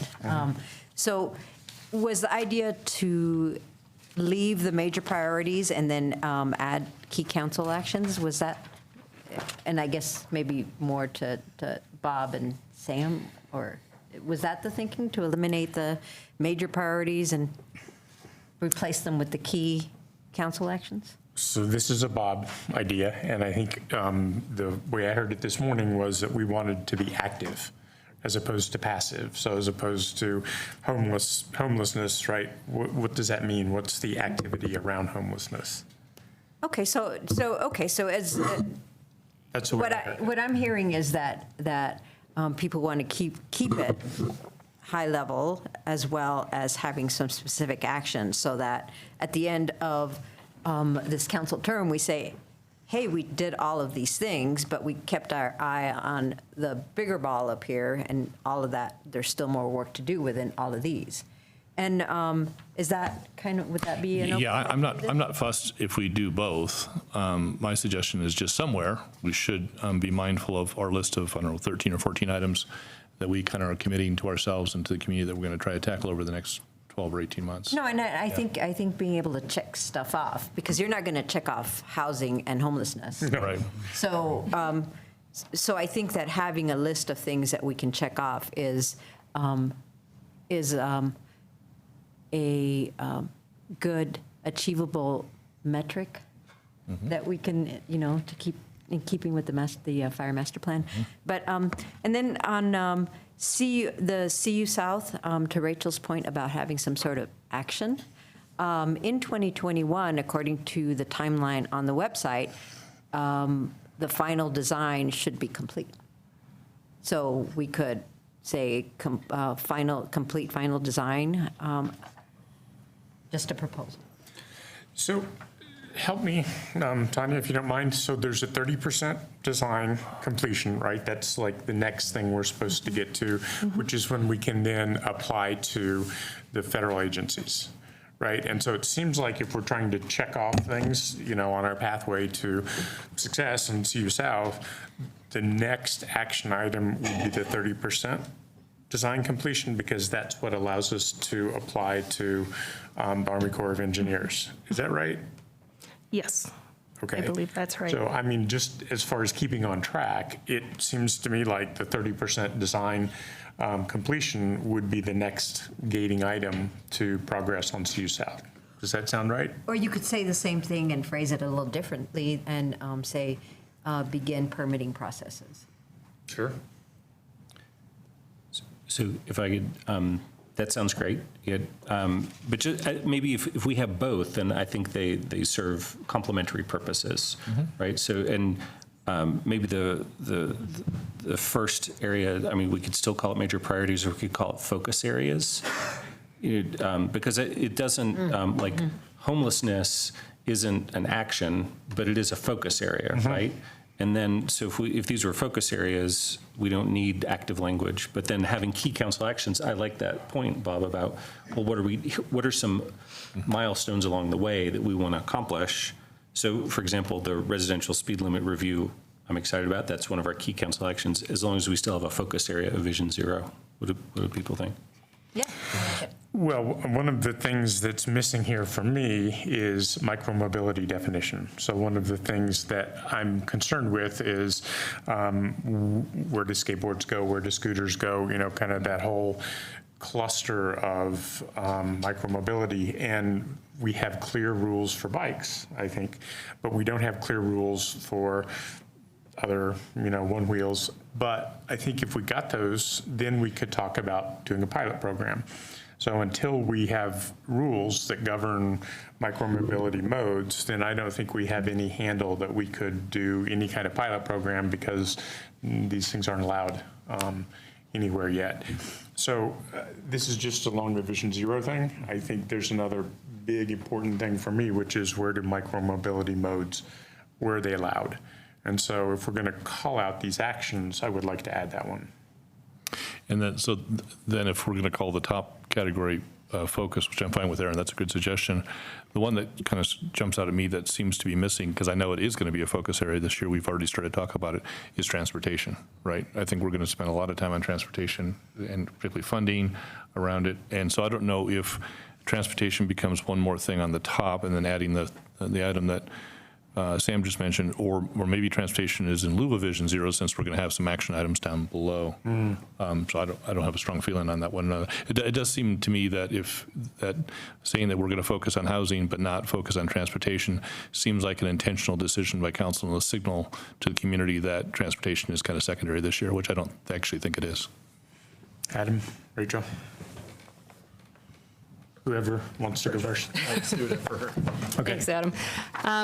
So one thing that I struggle with is like people will come to office hours and ask for, how do I get involved with the homeless strategy that we're looking at, or where are we with the East Boulder sub-community plan, things like that. So I'm wondering if we could do a third layer as well. So we've got the priorities, the actions, and then kind of like where are we? Because they don't come, it'll be months between, when we talk to the fire department and then they come back and I know things are happening, but I don't know what. I don't know if they're at boards. I don't know, like on homelessness, I understand there's going to be a joint meeting between HAB and HRC, but that doesn't, like I couldn't go somewhere and just find that and tee that up for community members. So it might be helpful if I could click on each of these actions and see like whose court is it in right now and where can I direct people? Resources. Bob's word.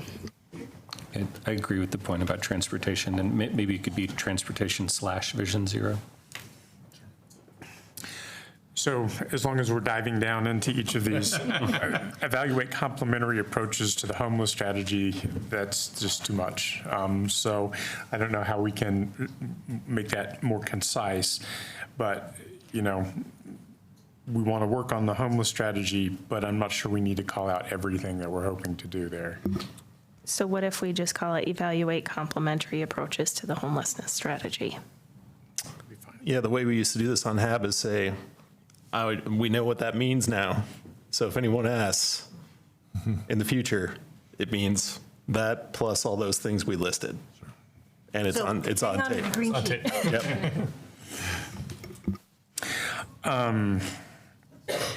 So to your point, to your question, I would direct that to Tanya and see if she has a way to link to resources. Yeah, link to resources.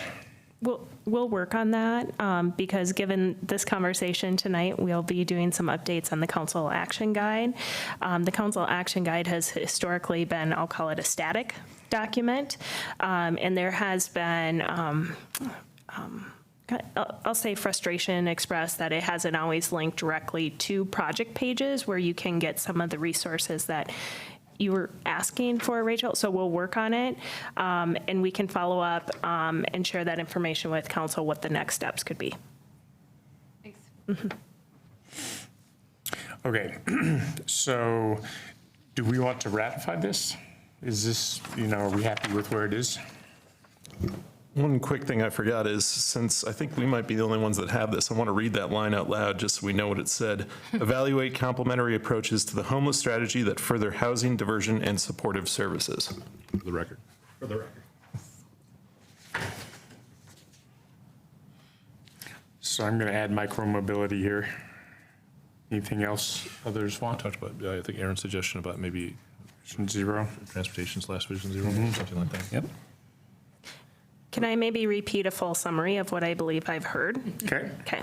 So what I've heard is change the title of the first section from major priorities to focus areas. This would be the section that would be listed on the CAC agendas, so would be the guiding kind of force as we scheduled.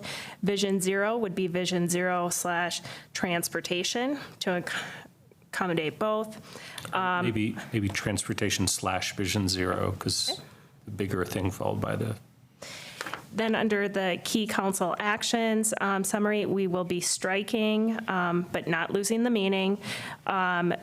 Under the homelessness strategy, so taking out that further housing, diversion, and supportive services.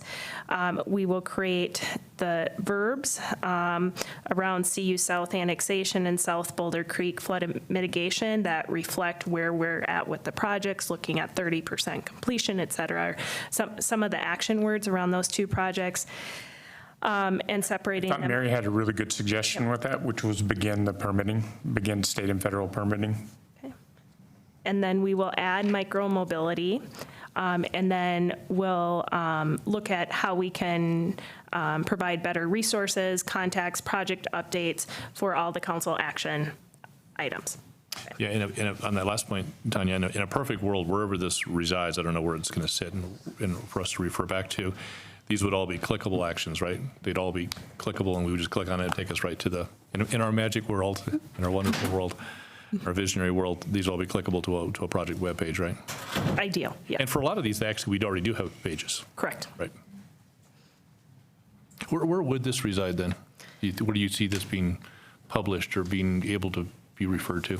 It would be on the council resources page, and then direct, so once again, ideally, direct links to the department homepages, our project pages that are house these council actions. That's fine. Whatever the most public place we can put it out at. And the other request I would then make would be then when an item is completed, we should celebrate that by putting a little completed or some sort of indication. And having a party. And having a party. Okay. And I was only half kidding about the fire master plan. That'd be a good accomplishment to tick right off. Okay. So, Bob, just following up on your thoughts, it sure seems like if these are our priorities and here's the council webpage, that we could put them right on the council webpage and there would be your clickable links. Mm-hmm. And then this is when we have our mid-year retreat, which we're going to talk about in a second. This would be something we could reflect back on and say, all right, how are we doing? mm-hmm. So that transitions right into the next steps. So there was also further information just on the retreat, conversation on projects and process that was included in the memo. I won't spend any time to review that information, but happy to take any questions from council. So the next steps in this process is going to be what's new this year is actually out loud mid-year check-in. Previously, there was through an IP, council received a mid-year check-in, which was really a narrative of where we were with council priorities or focus areas. This year at the retreat, council decided to actually have the check-in. We have scheduled that for the July 14th study session. The council retreat subcommittee, it's staff recommendation that the subcommittee meet to help design and shape that mid-year conversation with staff. I will note that we have Heather Bergman scheduled to help facilitate that conversation. Happy to take any questions.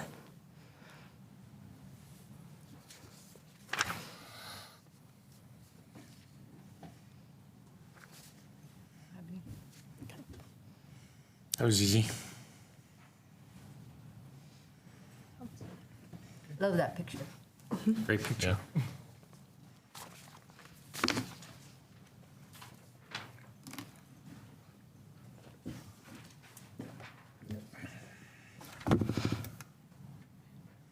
Can we go on to the rule changes? Okay, so I will try to make this brief, but I'm happy to talk at length if you want to about detailed changes in the rules, because this is my favorite thing.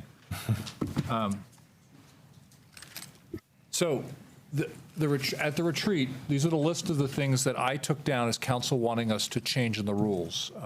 Rotating the study session chair, allow for a change in the time of the CAC meeting, clarify that CAC should not schedule meetings for more than 4.5 hours, allow for matters of substantial public interest to be placed first on the agenda, provide that no more than 2 substantive public hearings shall be scheduled at any one council meeting unless necessary, provide that emergency measures should be limited to the quarterly supplement, matters in which there's a deadline, and matters affecting life, health, or safety, eliminate the requirements for advanced study session summaries.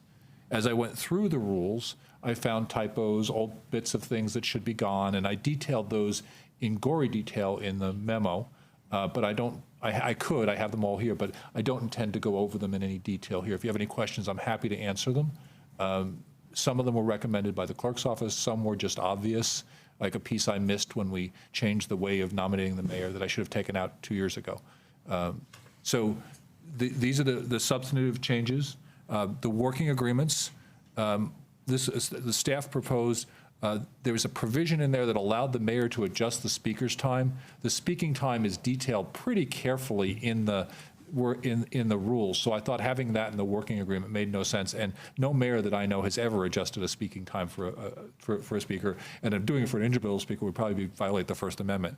And then the one that Councilmember Friend suggested was limit the prohibition against electronic communications to quasi-judicial hearings, and that has been made. So the revised rules with red line changes are attachment A to the memo. The revised working agreements are attachment B to the memo. And so what I would like is a motion to approve those amendments. Rachel? I just had one question. For leading the CAC meeting that rotates, did you include in there that it could be somebody who has like a special expertise in the area? So the summary sessions, study sessions. Yeah, sorry. So the way I wrote Sorry, the language, study sessions. it's kind of soft. It says it shall be rotated generally based on who's serving on the CAC, that it should also include the mayor pro tem and the mayor, and that it can be adjusted. So it gives you the flexibility to do it whichever way is appropriate for a particular meeting. But does that give the flexibility to have somebody who's not the CAC chair or the mayor or pro tem? Yes. Okay. Tom, can you go back one slide, please? Of course. Maybe it wasn't on there, maybe you were just talking about it, but I remember we had an issue at the beginning of our term with the choosing of the mayor and the mayor pro tem and putting the proper rules in place to tell new council members exactly when that's going to happen, how that procedure occurs. Is that anything that needs to go in here, or is that something we can do outside of this? It's something that we should do, and I think we kind of did do in the orientation. We just didn't make it clear enough, and we basically gave you a fire hose to drink from. And so council orientation is now only 2 council elections old. Mm-hmm. So it's an evolving process that we as a staff are trying to do better. And I promise you we will do better about that next time. Okay, thank you. Bob? 2 other things that I think we've talked about, maybe either at the retreat or since the retreat, and I don't know where they go. Well, one of them I think is just direction to the charter committee. So the 2 things were Mary's suggestion at the retreat about allowing non-resident board and commission appointments. That probably doesn't go anywhere here. I just wanted to bring that up. Of course. If that was the will of council to explore that, then I think that becomes an instruction to the charter committee, because that would require a charter change at, Yes. an election. And the other one I think we talked about is possibly changing CAC meeting times. So that probably doesn't go in rules either. I just want to raise it. So what the rules say right now is that CAC meetings are generally held on Monday mornings in the manager's office. And they haven't been held in the manager's office for many years, and they're held on Monday mornings. So I took that language out and said they'll be scheduled by council. So it gives you the flexibility to choose whatever time, because it wasn't clear to me what you're going to choose, because I think there's a survey going out right now about that issue. So you can just decide when to schedule them. I just wanted to, for comprehensiveness, I just want to make sure that those 2 things. Yeah, they're addressed. Well, So can I add to scheduling CAC meetings? Tom is correct. We're surveying staff right now based on the times that were discussed at the retreat, 4:30, 5 or 5:30 start time. And we're planning to circle back with CAC as a starting point of what those results were, to have that discussion and determine how to bring that forward to the whole council. Great. And this is just an amusing thing. I thought you were trying to get it to 4 hours as opposed to 4.5. I think that Mark and I were actually trying to get to 4 hours, but I don't know that we got consensus around that. So yeah, my recollection was that 4 hours was recommended, but you kind of all agreed on 4.5. But I'm happy to revisit, as I'm sure Mark would be too. Or you're not going to get any objection from me, but that's what I heard at the retreat. I mean, I can live with 4.5 with the good intention of getting it to 4. And best efforts would be fine. So Aaron, I've got, and then Mary. And we've actually been coming under time, and we may do it again tonight, so if you go since we're being so efficient. Tom, it looked to me that there were at least a couple changes missing in the red line version that were in the summary, like the electronic communications. I don't see that actual change in attachment It's in the A. working agreements. It's in the working, but there's So that's attachment B. Okay, but there is on page 20 of that item, there is an item 9, during a council meeting, refrain from electronic communications. I missed that. If that's in the council rules, we should take that out. Yeah, so I think that I don't know if you want to, it's a whole paragraph. It's got What a whole page? set of things. Yeah, what page? It's page 20 of that item. Do you know the package? Do not, I'm working off I can get that in individual a item. second. I think the larger packet has the individual page numbers of the items in it.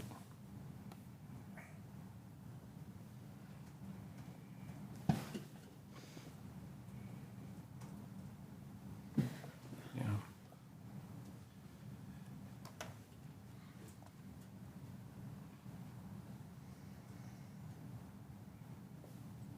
Yeah, it's page 574, Mary. Yeah.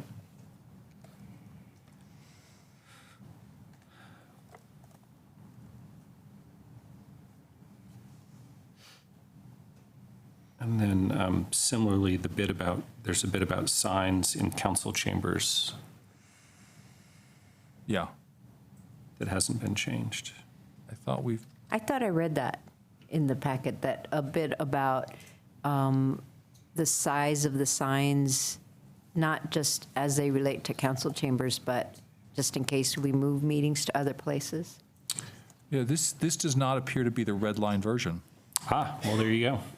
That's the problem. Yeah. I apologize. So given that, maybe could we adopt like on consent at the next business meeting? Yeah, let's So do that. Let me put it on consent and do it. And I apologize. I was away and I did not get a chance to check this, and that's awful. But I don't see any of the changes in here. But we'll make sure that we get those. Thank you for noticing that, Aaron. Thanks. Seems to me in the past, on the working agreement, we actually had council members sign them. Yes. Working agreement, like one version we circulated around. Is that something that people want to continue? Sure. I thought it was helpful. Okay.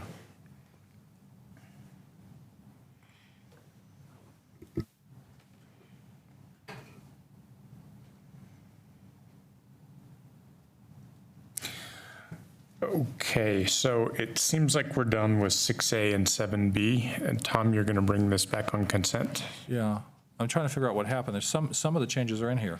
Yeah, I don't know what version this is, but I'm sure it's my fault, so we'll fix it. Apologies. Thanks. Okay.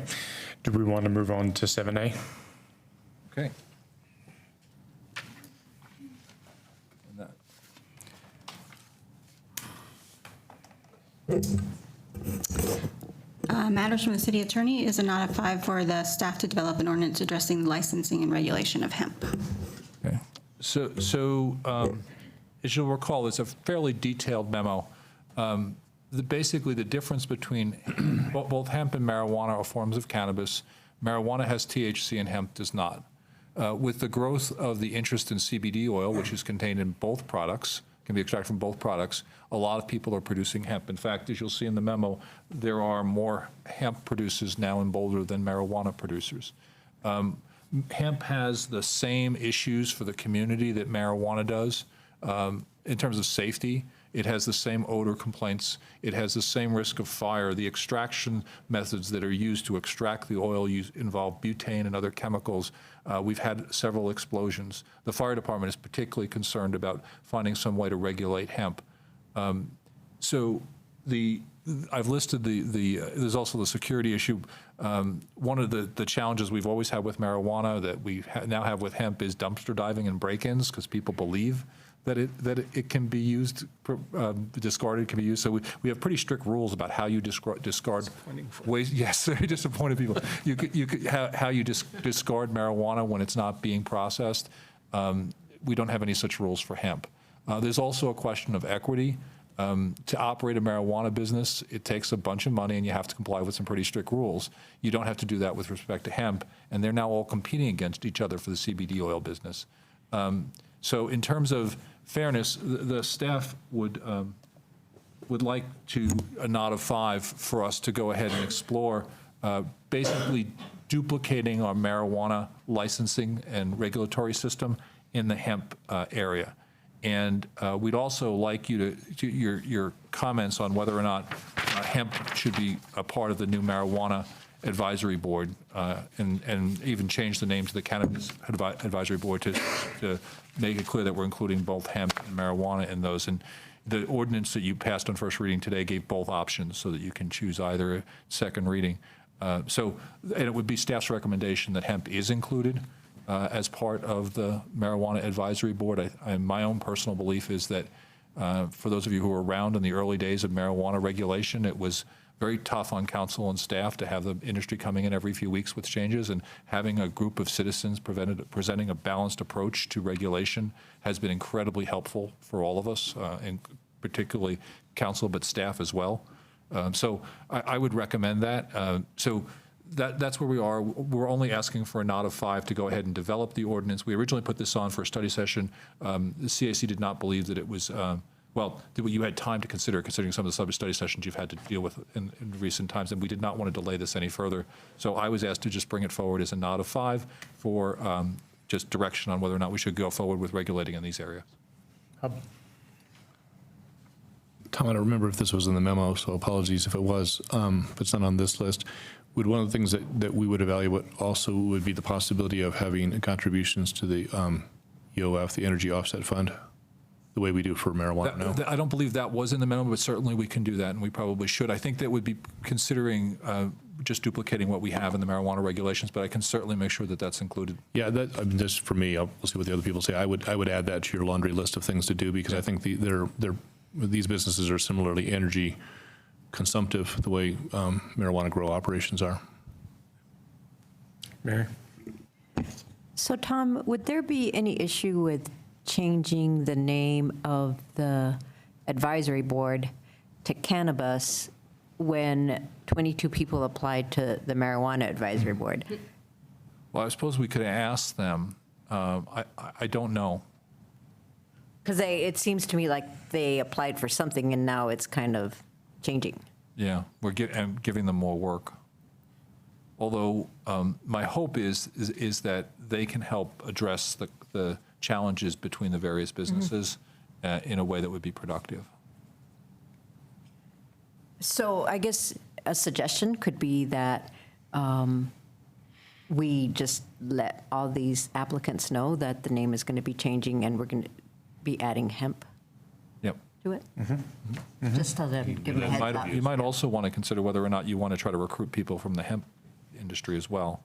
Yeah, because they may not have applied because it wasn't, It's just marijuana, yeah. Aaron? Yeah, that is a great point, because I think the applicants might well be interested in doing both, but had folks in the community known that hemp was also going to be under the purview, that we might have gotten some different applicants, but we've closed recruiting, so it's a tough one to deal with. I guess I'm a little concerned on a couple things here. One is that, we just got through our work plan, and I thought part of what we talked about with the retreat was to not add substantial items to the work plan midway. So I'm a little concerned about the workload there, but also just that, certainly I hear about the life safety issues, which I think we'd want to do something about, and the odor question seems like an important one, but I don't know, that given that hemp is not a drug in the way that marijuana is, I don't know that we would want to just duplicate the marijuana regulations for hemp cultivation. So I guess I'm a little concerned about the direction this is going, so I'm a little nervous about giving you a nod of 5 to go develop something complicated and then bring it back for something that I'm not sure that is the exact right way to go. Mary? One thing I remember reading in the memo was that cannabis does turn into marijuana at certain phases of its processing, so that's something to consider. I also, was the plan, Tom, to provide the nod of 5 and then come back with kind of a scoping? We could. I think the plan was actually to just bring back a first reading ordinance. Oh, okay. Is it a big work plan item? No, I don't. For us, I think we've got most of the work done. So we kind of know what we've done for marijuana. We've got a lot of experience. The question is for council, and Aaron makes a great point. You're adding something to your work plan that's probably going to get some public interest, at least from the hemp industry. And so you will have to have a public hearing, and you'll have to make some tough calls. Well, and I would want a fair amount of outreach. I mean, I don't have it. I've never talked to somebody who makes hemp, you know, so I think you'd want that component That of would it be too. part of our normal process, to reach out to businesses. Yeah, I agree with Aaron. I thought we sort of agreed as a process that if something wasn't an emergency, we were going to like put it in the parking lot until July and then pick up everything that was in the parking lot and say, which of these do we want to prioritize or move forward with, if any? So I guess if we say yes to this, then if something a little that may seem more like an emergency comes up next month and this turns into a public process that's on par with vaping or something, then I think we've hamstrung ourselves a bit and not followed the process we just set up. May I respond just briefly? Yeah. I think that what you're doing is telling staff to go ahead and work on it. Your time is controlled by CAC. So if something came up, you could just put this off and address it. So it's not necessarily committing to council passing anything because you haven't seen anything yet. It's basically authorizing us to work on it. But it is a valid point, of course. Adam? Yeah, can you talk just a little bit more briefly about scope? So is it just the health and safety of cultivation that we're trying to address, or how far beyond that are we going? Adam, I think it goes a little bit beyond that. I think that there's also this equity issue of between the marijuana and the hemp businesses, and the feeling of some marijuana businesses that they've invested heavily in the community, that they're heavily regulated, that they're doing it right, and there's a bunch of their competitors who don't have any of those requirements. Gotcha. Okay. And I'll just remind us that this has been something that Tom has been asking for, I don't know, 4 or 5 months now. So it may be new to new council members, but it's been something he's been trying to get on our agenda for a while. So, and to Mary's point, hemp is not marijuana, but at certain points in its processing, it can have THC concentrations which are similar. So, I mean, I think that's one of the challenges that we have with hemp and its processing is it can cross the line from non-psychoactive to psychoactive. So I think that was one of the points that you brought up, right, Tom, in your memo? Yes, that's in the memo.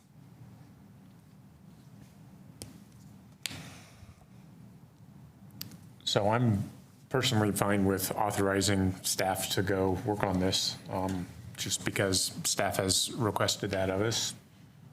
How about the rest of you? I'm okay with it. And just to respond to Rachel's concern about our workload, is it is CAC, and we can be looking ahead at where there might be holes in the meeting agendas and schedule it then. Okay. Anyone else? Yeah, I'm also on board just for that reason. I think CAC does 20% of the work in setting up the agenda, and we do 80% of the work of making sure that we're moving things along. So far, it's proven that we've done pretty well. So I'm okay adding a little bit of work that staff is willing to do if we have CAC as the barrier to when it happens for us. Okay. Mark? Yeah, I'm good with this. I think Tom has identified a need, and I'd like to see them be able to pursue it, and then we'll deal with it when it comes down the road. Okay. I'll just say, that's fine. I'm just not necessarily on board with that whole list. So just want to get that out there. Do you want more or less? Probably less. I would lean towards that being maybe too much. But I would need to learn a lot more. And Anyone else? It seems like we have 5. I counted 5, so I think you got your nod. Great. Okay. Let's come up. So I think I hate to say it, but it seems like we're at the end of the agenda. oh no. Anyone else have anything to bring up? Tanya, anything else? Wow. Okay. We're adjourned. It's 9:22. Nice. It's getting, well, this was a little longer than the last one. Everyone's got to get further than the one before. We'll be adjourning this.